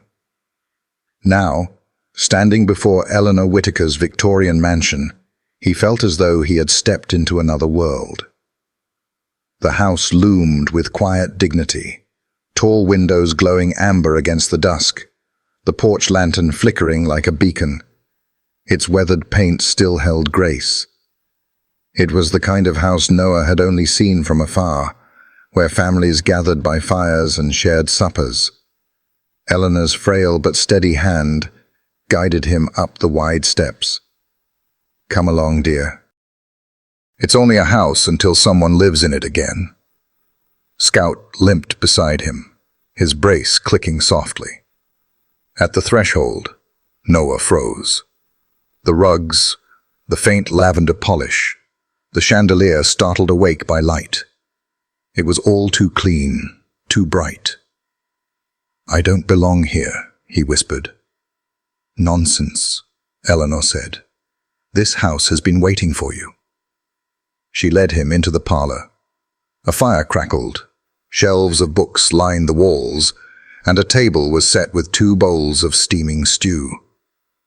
Noah's stomach clenched painfully at the smell. Hunger roared, reminding him of every night spent scavenging.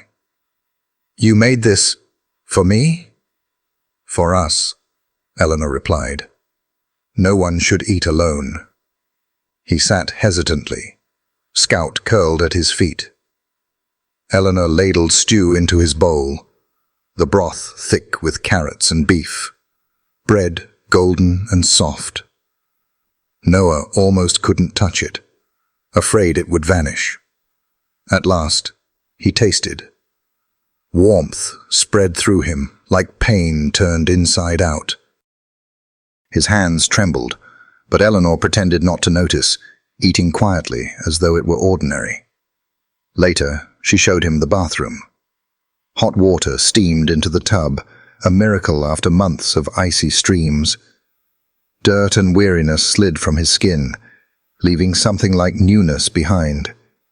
When Eleanor handed him clean pajamas that had once belonged to her grandson, he whispered, "Thank you," unable to meet her eyes.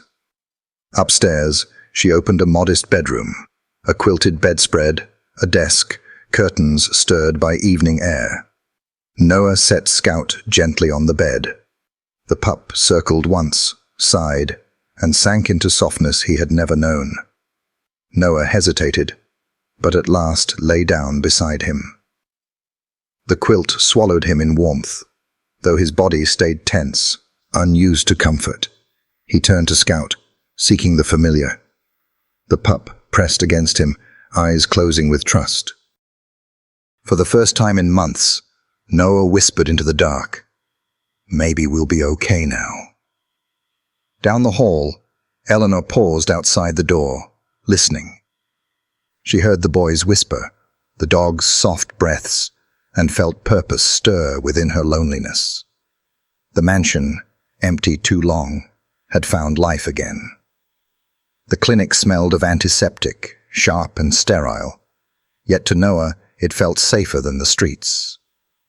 Scout trembled on the examination table, his leg twisted, fur matted with grime. Dr.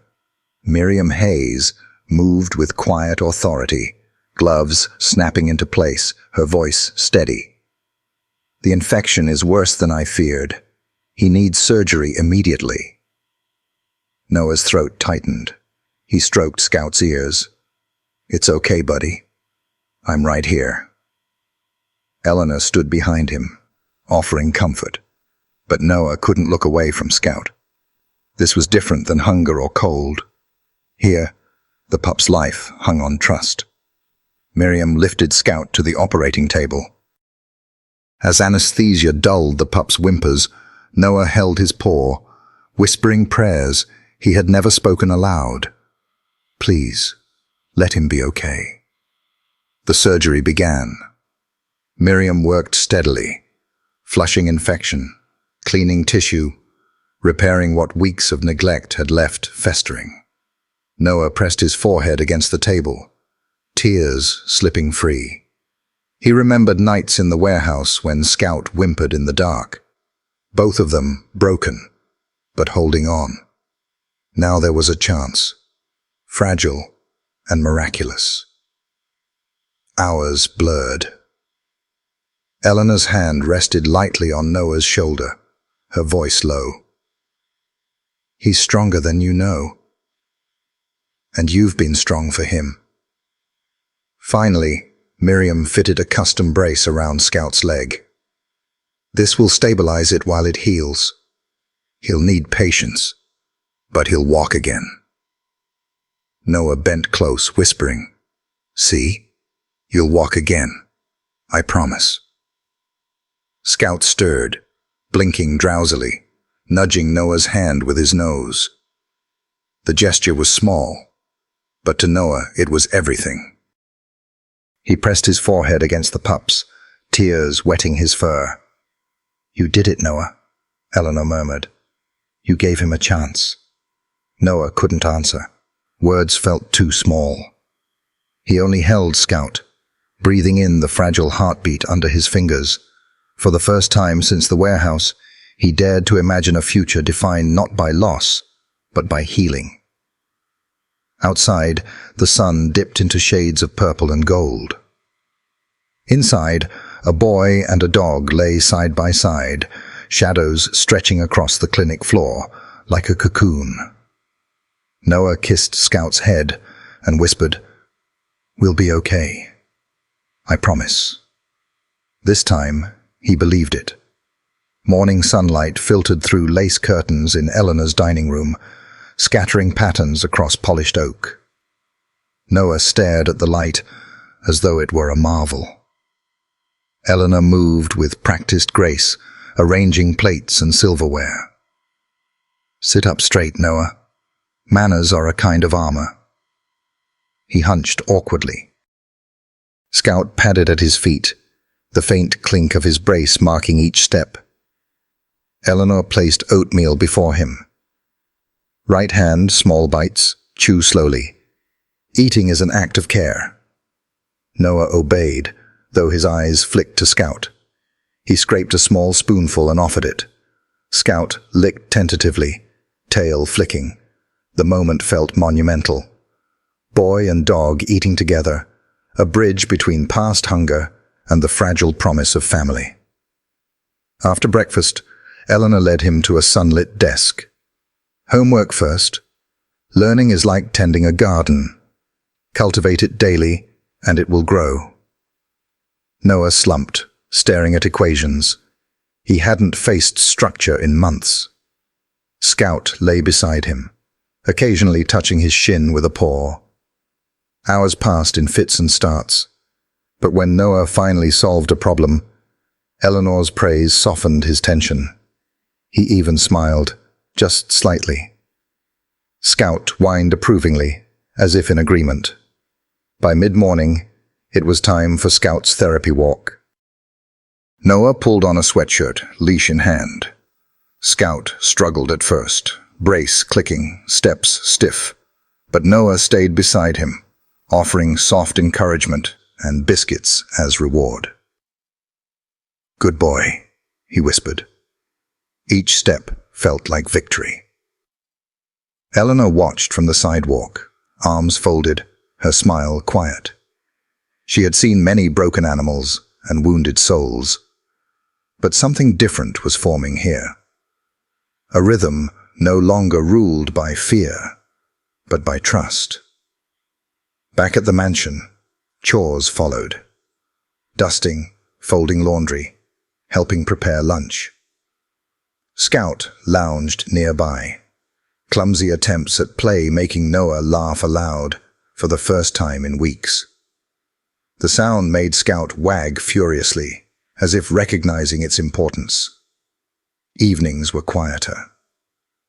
Eleanor read from old novels, Noah working on homework, while Scout curled at his feet. Sometimes Noah leaned down to stroke the dog's head, whispering, "We'll get through this." Scout's gentle nuzzle was answer enough. At night, Noah lay in bed with Scout beside him, the brace clicking faintly as he shifted. He traced the curve of the pup's back, feeling tension ease beneath his hand. The piece was fragile but real.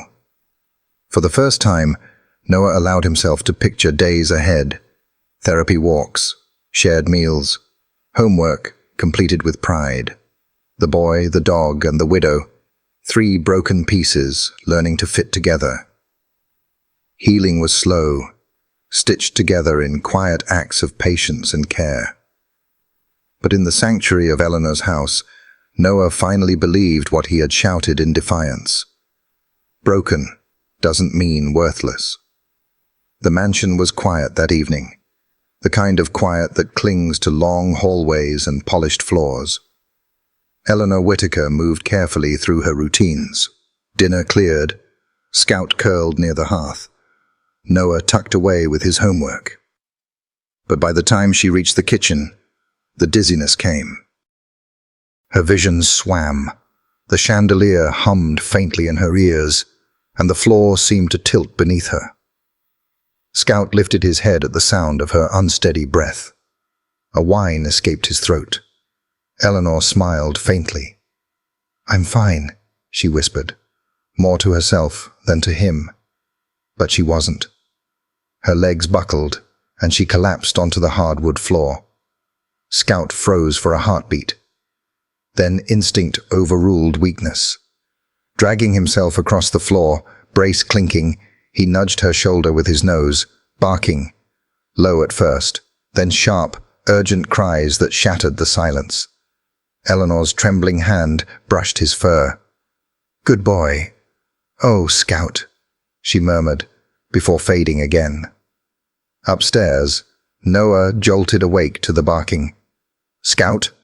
His feet pounded down the hall. The sight in the kitchen froze him. Eleanor sprawled on the floor, Scout straining on his crooked legs, holding her in the world by sheer will. "Eleanor!" Noah dropped beside her, panic spiking as he pressed trembling fingers to her wrist. Scout pawed her arm, whining as if telling him, "Don't give up." Sheriff Abel Turner burst in moments later, drawn by the noise from his study. His steady presence cut through the chaos. "Easy," he murmured, kneeling. "I've got her." He lifted Eleanor gently to the sofa. Scout followed, every movement labored but determined, his eyes fixed on her. "She's stable," Abel said, after checking her pulse and giving her water. "Low blood pressure. That dog, he saved her." Noah clutched Scout's collar, voice breaking. "You saved her. You really did." Scout leaned into him. trembling but unbroken, a sentinel of loyalty.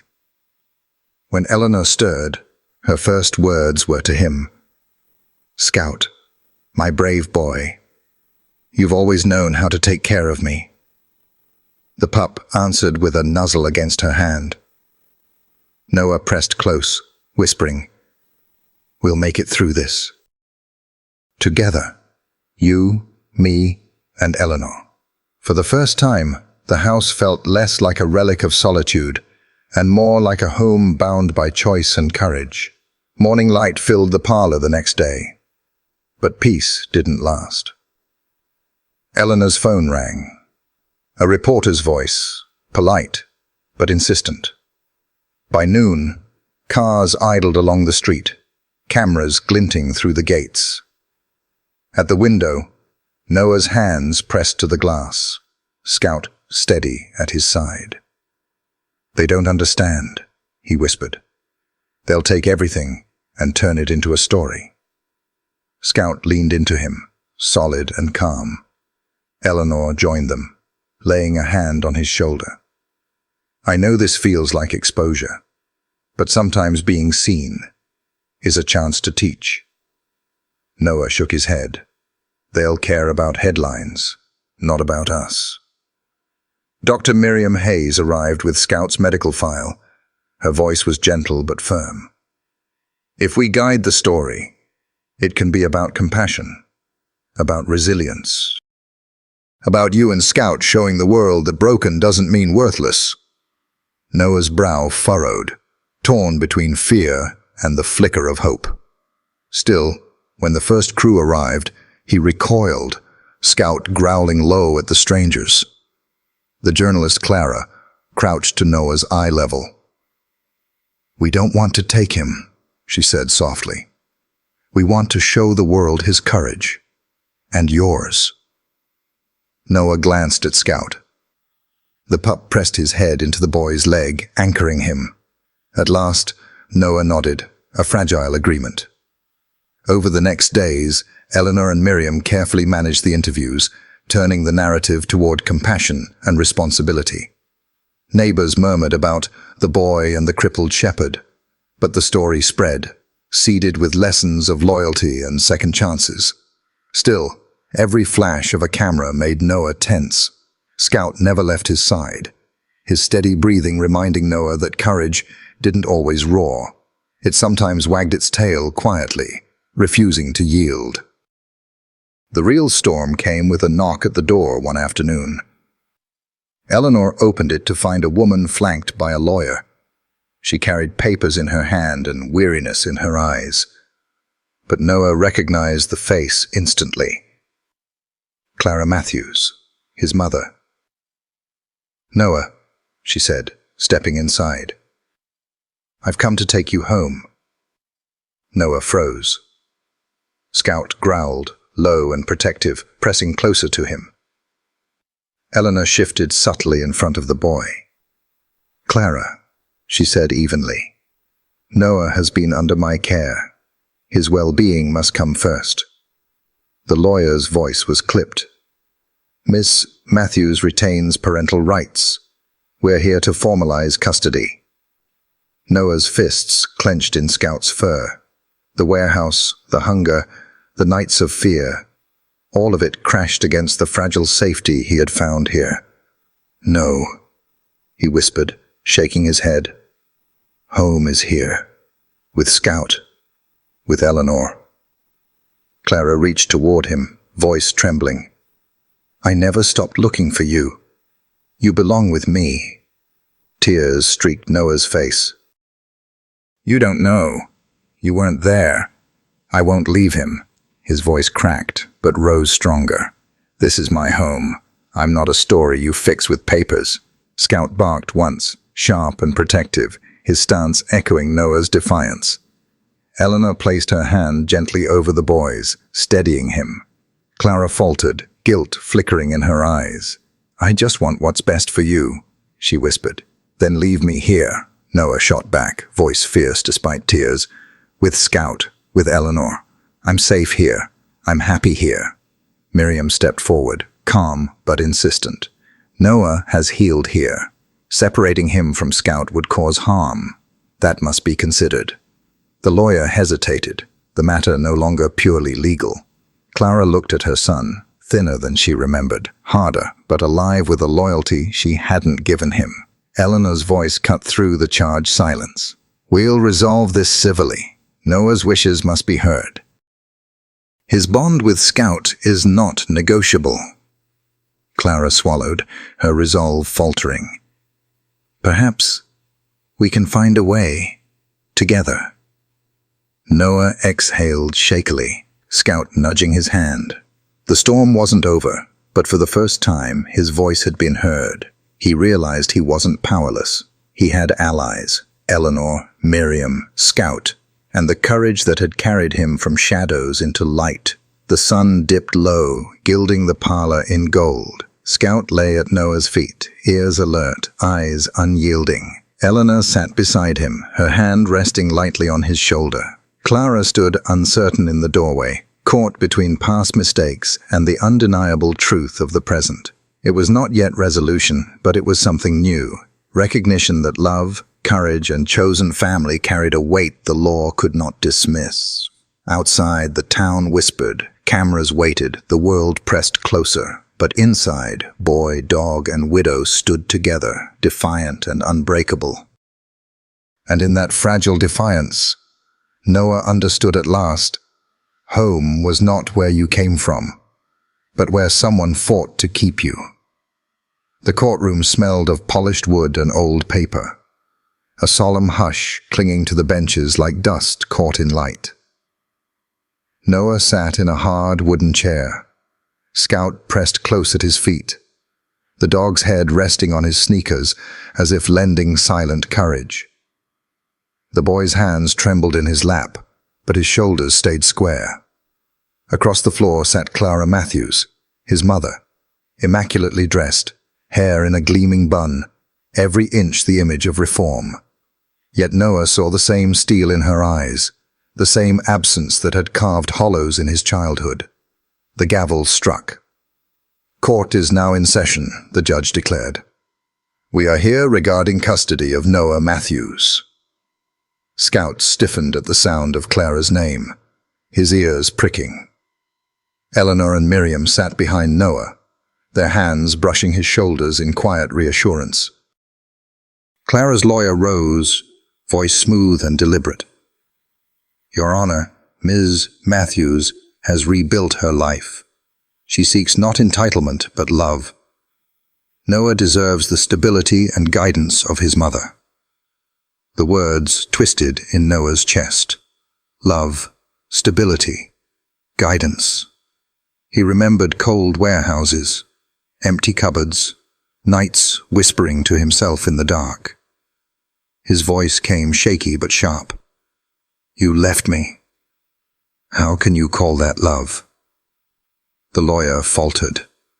Clara leaned forward, voice softened to a plea. "Noah, I was young. I was scared. I made mistakes. But I've changed." The prosecutor countered firmly. "Noah has lived in a stable home with Ms. Whitaker and Dr. Hayes. His bond with Scout is inseparable. Removing him now risks irreparable harm." Scout pressed a paw against Noah's knee, steadying him. Eleanor stood. "This isn't about punishment," she said. "It's about Noah's lived experience. He has found trust and love here. His well-being and his bond with Scout must guide this decision." Miriam added softly, "Noah and Scout have healed each other. Removing either would unravel years of recovery." Clara's composure cracked slightly. "I'm not asking to take him away completely. I only ask for a chance. A gradual transition, supervised if needed. I want to make amends." Noah's throat burned. The word deserve felt heavy, mocking. He whispered, tears threatening, "I need time. I can't forget the years you weren't there. And I won't leave Scout. Not now. Not ever. Scout gave a low, protective growl, echoing his words. The judge's gaze swept the room. This court recognizes the complexities here. The child's best interest must remain paramount. For the first time, Noah felt seen. His voice and Scout's presence mattered. He rose, slowly, trembling, but resolute. "I want to speak." The judge nodded. "This is about Scout," Noah began. His voice wavered, then grew stronger. "He's not just a dog. He's my family. We've both been broken, but being broken doesn't mean worthless. It means we survived." The room stilled. Clara's mask of control faltered. Eleanor and Miriam nodded, pride in their eyes. "When I was alone," Noah continued, "Scout was there. He fought for me when no one else would. He limped beside me when I could barely walk. He licked my tears when I thought nobody cared. Love isn't words. It's staying, fighting, protecting." Scout nudged him gently, tail thumping once against the floor. "This family I have now, Eleanor, Miriam, Scout, they chose me. I choose them every day, no matter what." His gaze turned to his mother. "I don't want to hurt you, but I can't go back to a life that doesn't exist. I've learned something. Family isn't who leaves, it's who stays." A murmur rippled through the room. The judge leaned forward, listening intently. Then the door opened. A tall figure stepped inside. Lucas Brandt, known for his ruthless ambition. Gasps filled the air as he approached the witness stand. I have something to say," Lucas began, his voice low, uncharacteristically unsteady. "I was responsible for Scout's condition." The room froze. "I allowed him to be abandoned. I turned my back when it mattered. I let greed guide me instead of compassion." His eyes locked with Noah's. "But when I saw him save that dog, I realized something. Courage isn't power. Courage is love. That boy risked everything for a creature no one else would save. He showed me what I should have known, that loyalty and mercy matter more than pride." Whispers swept through the gallery. Eleanor's hand pressed to her mouth. Miriam leaned forward, stunned. Lucas continued, voice thick with sincerity.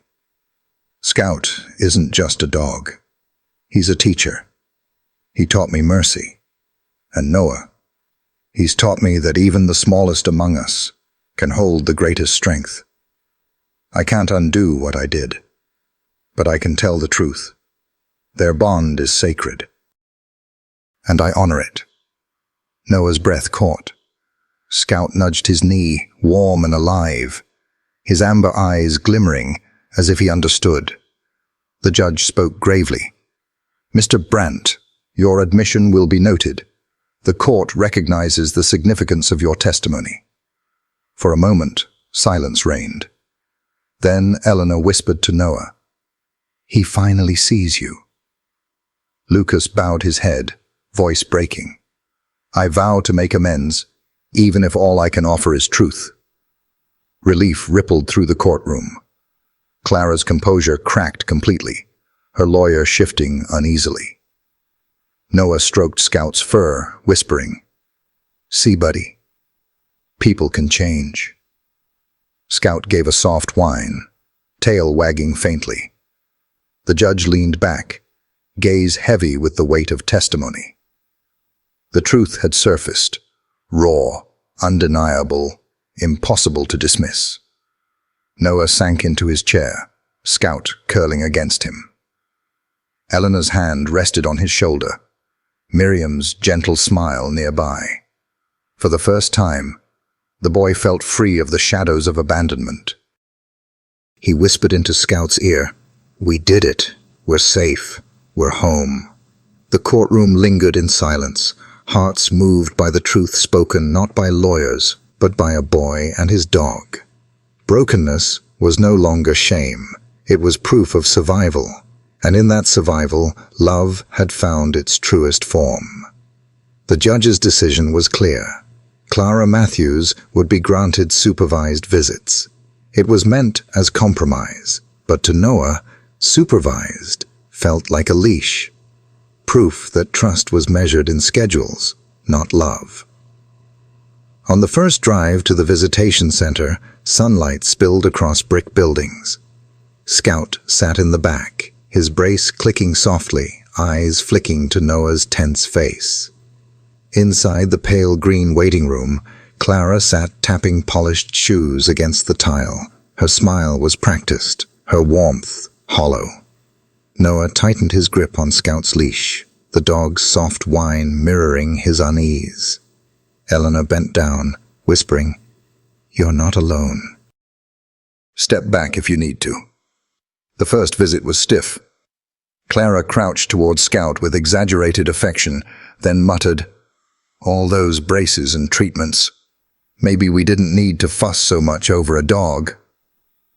The words hit Noah like ice. He had lived every painful therapy session, every fragile victory, and her dismissal cut deep. He knelt beside Scout, stroking fur gently, clinging to the one constant he trusted. Clara's complaints didn't stop. "Why do we even need these visits supervised? I'm his mother." Entitlement edged her voice, but the center supervisor held firm. Clara fidgeted, checking her watch, muttering about wasted time. Patterns emerged. Some days she arrived late, others she skipped entirely. When present, she seemed more intent on controlling Scout than connecting with Noah. "You can't let him on the couch," she scolded. "He needs discipline." Noah bit back words, forced to stay polite under the supervisor's gaze, whispering comfort instead to Scout.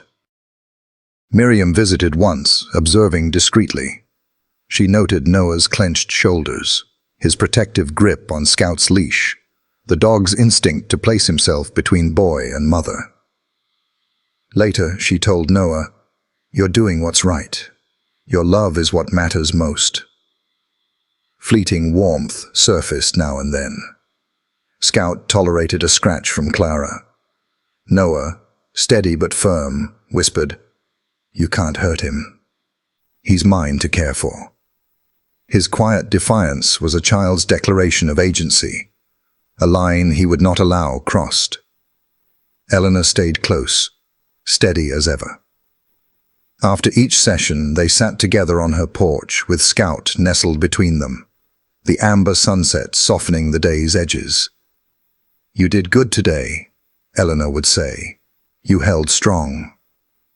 But Noah went to bed heavy-hearted. Scout's soft whines and steady warmth lulled him to sleep, reminding him that loyalty was real, even if love elsewhere proved fragile. The village began to notice. Whispers followed Clara, a mother who preached redemption but showed little proof. By the end of the month, Noah saw it too. Whatever thread bound him to Clara was fraying, while the bond with Eleanor and Scout grew unbreakable. At Miriam Hayes's clinic, antiseptic mixed with the faint scent of hope. Scout lay calm on the table, brace snug, ears perked. Today, Miriam would certify him as a therapy dog. Noah sat nearby, pride and disbelief mingling. He had seen Scout suffer through surgeries and rehab. Now he watched him sit steady, tail wagging softly as Miriam smiled. "He's ready," she said. "Scout isn't just healed. He's emotionally steady. Children will respond to him." The certification required calm under distraction, reliable commands, natural empathy. Guided by Noah, Scout moved patiently through each test. when a nervous little girl hid behind her mother's skirt. Scout lowered his head, nudging her hand with gentle persistence. Soon her fingers stroked his fur, her smile blossoming. Noah's eyes brimmed with pride. "See," Miriam said, "he understands empathy in a way beyond training. Children sense authenticity, and he has it." The following week, they visited a school gymnasium. Sunlight streamed through high windows as children gathered in awe of the hero dog. At first they hesitated, whispering, staring. One boy sat stiff, arms crossed. Noah knelt beside him. "He knows what it's like to be scared," he said softly. "Want to say hi?" The boy nodded, and Scout pressed his nose gently into his palm. The boy's shoulders eased, a quiet laugh escaping him. By day's end, children who had been silent spoke. Others found comfort in simply stroking Scout's fur. Teachers marveled at the shift. "He's incredible. The kids are different with him here." Eleanor, standing nearby, squeezed Noah's shoulder. "Scout always had a gift. You just needed the courage to see it." Noah realized their pain had become purpose. Scout's survival was no longer just theirs. It was light for others.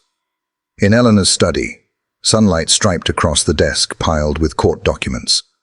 Each paper listed Clara's failures, missed appointments, unstable jobs, excuses unkept.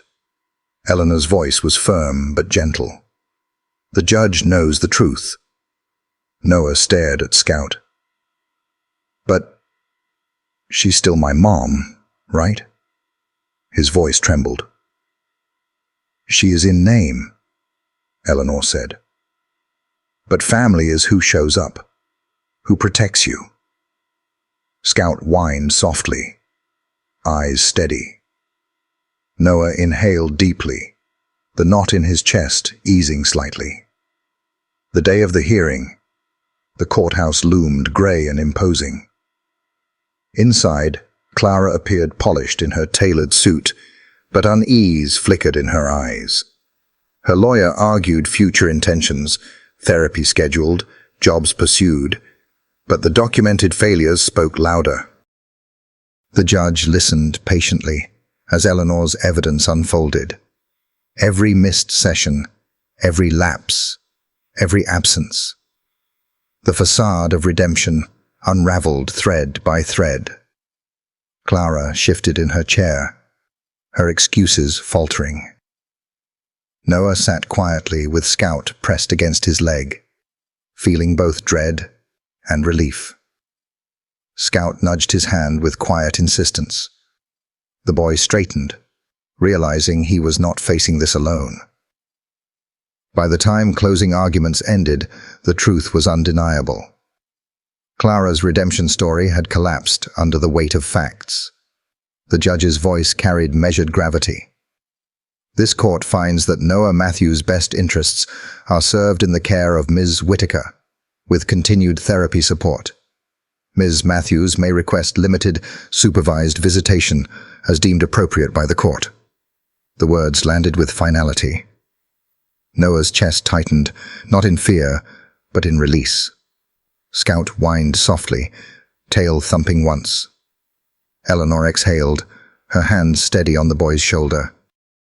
For the first time, Noah felt free of shadows. He bent toward Scout, whispering, "We did it. We're safe." The courtroom, silent for a heartbeat, seemed to breathe with them. And in that stillness, one truth rang clear. Love was not claimed by title or blood. It was proven in action, in loyalty, in staying. Noah and Scout had found their family, not dictated by law, but chosen by love. The courtroom buzzed with anticipation, a silence so taut it felt ready to snap.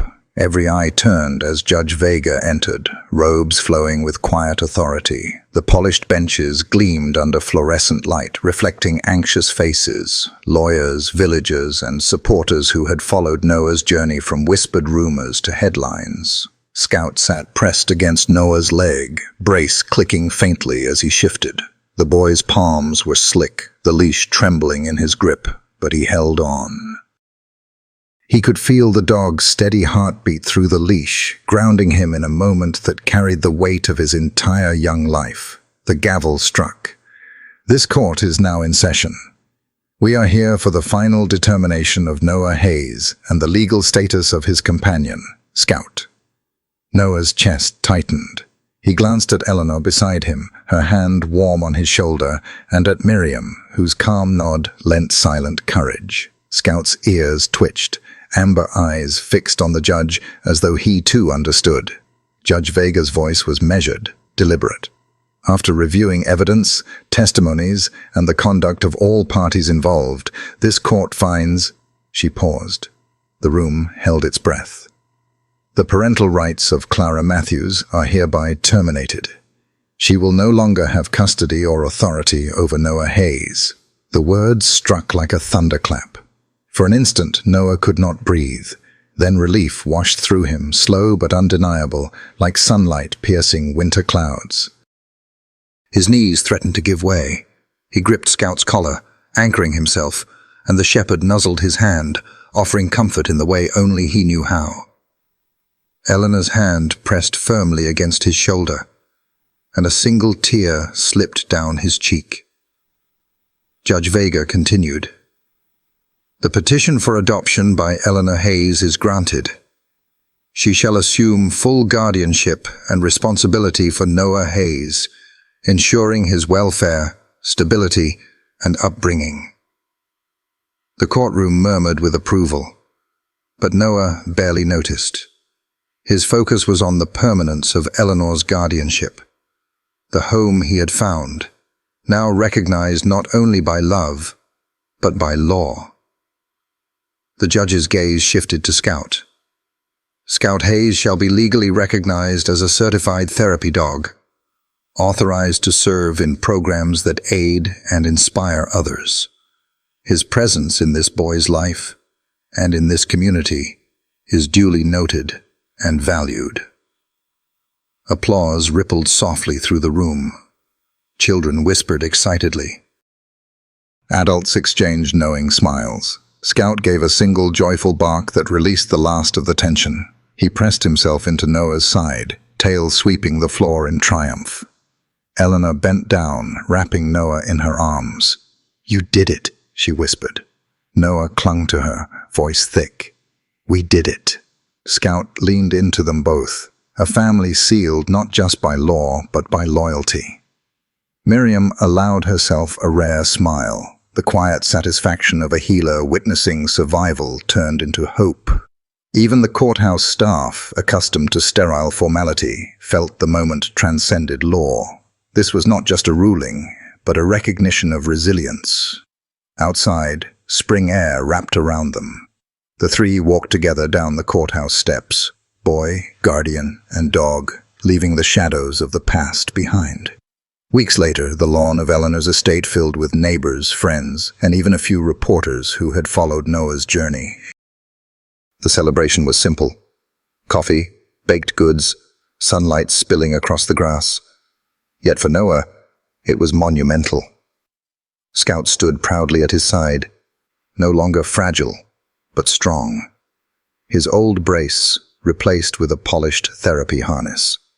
Frank, the man who had once failed him, knelt to fasten a gleaming new collar around his neck. The engraving caught the sun. Scout Quinn, brave by choice. Noah's fingers traced the letters, throat tightening. It was more than a name. It was truth. Scout had survived not because fear was absent, but because he chose to keep going. The boy bent down, whispering into his fur. "We made it through. Together. Always." Eleanor stepped forward to address the gathering. "Today is not just about Noah and Scout," she said, her voice carrying with warmth. "It is about every one of us who has witnessed the strength of their bond. They remind us that resilience is possible, that love can be chosen, and that families are built not only by blood, but by loyalty. The crowd nodded, some eyes brimming with tears. Miriam stood quietly, arms crossed, her small smile reflecting pride. Children drifted toward Scout, timid at first, then bold. The shepherd greeted them with patient eyes, nuzzling their hands, his calm presence melting away their shyness. Frank spoke next, voice rough with emotion. Scout has always been brave. Not because he wasn't afraid, but because he kept going anyway. I can't undo the past. But I want him, and Noah, to know that I see them now. Brave by choice. That's what this means. Scout whined softly, leaning into Noah's leg, as if accepting the tribute. Noah hugged his muzzle, whispering, "Thank you for seeing him the way I always have." Around the yard were photo boards charting Scout's journey, from battered warehouse survivor to certified therapy dog. Children's drawings decorated another table, tributes from those he had comforted in schools and clinics. Treats for canine guests completed the circle of joy. Later, Eleanor knelt to Noah's level. "I've set up a trust," she told him softly, "for you both. Education, medical care, everything you'll need. You will never have to wonder if you belong. You do. Fully." Tears filled Noah's eyes, but this time they came with clarity. He was safe. He and Scout were not just surviving anymore. They were home. Autumn sunlight spilled across the Victorian porch, painting the oaks in amber and gold. Noah sat wrapped in a blanket, Scout curled beside him. The shepherd's gait was still three-legged, but dignified, each step a reminder of battles survived and won. Eleanor leaned against the railing, a mug of tea in her hands, watching them with quiet pride. The house, once echoing with emptiness, now thrummed with life. Laughter in the kitchen, Scout's paws on polished floors, the hum of belonging woven into every room. Noah stroked Scout's fur absently, smiling as a gust of wind sent leaves swirling. The dog lifted his head, eyes bright, as if sharing the same thought. "We've come so far." The boy whispered, "We're home, Scout. Really home." Scout pressed his head into Noah's chest, tail thumping softly, his eyes half closed in peace, brave by choice, loved without condition.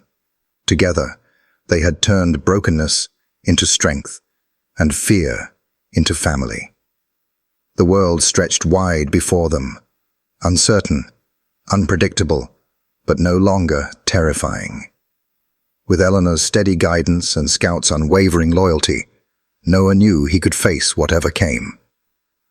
And on that golden porch, beneath the shelter of ancient trees, a boy and his dog, once abandoned, now unbreakable, began the next chapter of their lives. It had been a year of ordinary miracles. Noah had grown, not just in inches, which were noticeable to anyone who hadn't seen him for months, but in confidence, in voice, in spirit. The boy who had once cowered in shadows and whispered to the walls had learned to assert himself, to trust, to love without fear. Scout had been central to that transformation, a constant presence, a living symbol of resilience and devotion. And Eleanor, steady and gentle, had offered guidance, safety, and patience, weaving herself seamlessly into the fabric of their new life. Noah ran a hand along Scout's head, scratching gently behind the ears. The dog's tail wagged in slow arcs, each movement a careful exercise of balance, a testament to the months of therapy, training, and unwavering care. "I never thought I'd feel this," Noah said softly, his voice almost carried away by the wind. "I mean, safe. Wanted. Like I actually belong somewhere." Eleanor's eyes softened, the corners crinkling with quiet pride. "You belong, Noah," she said, voice low, almost reverent. "And not because of what anyone else says, but because of who you are and who you've chosen to be. You've built a home here, just as much as Scout and I have." Scout shifted closer, nudging Noah's side with his nose, seeking the comfort of proximity, of touch. Noah laughed, a light, unburdened sound that seemed to belong to the open sky above them. "I don't know what I'd have done without you," he whispered to Scout, and then to Eleanor. "Or both of you."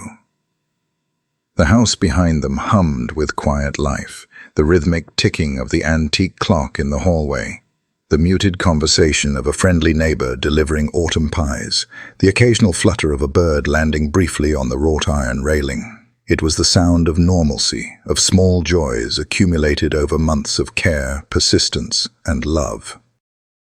This was the life that had once seemed impossible, yet here it was, complete in its subtle perfection. Noah's gaze wandered over the garden, where the late blooms of chrysanthemums and asters nodded in the gentle breeze. He thought of the months they had spent. Scout in therapy, walks through neighborhoods where children learned to smile again, afternoons spent studying homework with Eleanor guiding his hand, the simple act of sitting together in quiet companionship, where words weren't necessary to communicate safety, trust, and care. All of it had culminated here, on this porch, under the autumn sun that painted everything with warmth and quiet dignity. "I still think about everything. All the things that happened before," Noah admitted, voice barely above a whisper. "The warehouse, the court, my mom, all of it. But I guess I've realized something." He paused, letting Scout nuzzle his hand again. Broken doesn't mean worthless. Discarded doesn't mean unloved. Sometimes the things everyone else throws away, the broken, the scared, they become the cornerstone of something new, something real. Eleanor's hand found his shoulder, pressing lightly. "Exactly," she said, her voice steady, comforting. "You and Scout, both of you, showed everyone what courage really looks like. You've built a family, not from obligation, but from choice. And that's the kind of family that lasts." Scout whined softly, nudging Noah again, as if on cue. Noah laughed and hugged him close, feeling the warmth of the dog's body, the steady heartbeat beneath his hand, the soft rise and fall of his breath. It was a rhythm that spoke of survival and triumph, of loyalty and love that endured even when the odds were stacked against them. Scout had been through pain, uncertainty, and fear, yet here he was, whole, dignified, and undeniably proud. Eleanor sipped her tea, eyes following the interplay between boy and dog, and then looked out over the horizon. The neighborhood beyond the estate glowed in the autumn light, houses dotted among the trees, families preparing for the coming season. It was ordinary, yet extraordinary. The quiet proof that life could heal, could forgive, and could celebrate even after so much suffering. Noah leaned back against the railing, Scout's head resting on his lap. He watched the sunlight flicker through the leaves, feeling a sense of peace he had never known before. It was not the absence of pain that brought him comfort, but the presence of love, the certainty that no matter what came next, he had Eleanor and Scout, and through them, he had the courage to face anything. "I guess we're really home now," Noah said, softly, a smile tugging at the corners of his lips. Scout thumped his tail in agreement, the motion unsteady yet full of intention. Eleanor smiled, and for the first time in years, she allowed herself to simply be, to sit and watch the boy and the dog she had fought for, knowing that all the struggle, the heartbreak, and the small victories had led to this moment. The sun dipped lower, casting long shadows across the porch and garden. Leaves drifted lazily through the air, landing in piles along the stone paths. Noah reached down, brushing them off Scout's coat, laughing softly as the dog shook them away. "Life's messy," he said, "but worth it." Eleanor's eyes glistened, the corners soft with emotion. "It always is, Noah. It always is." Scout yawned, settling fully against Noah, content in the warmth of his chosen family. The wind rustled through the trees, carrying the faint scent of autumn earth, of change, of continuity. 1 year had passed, and everything had changed, yet nothing had changed.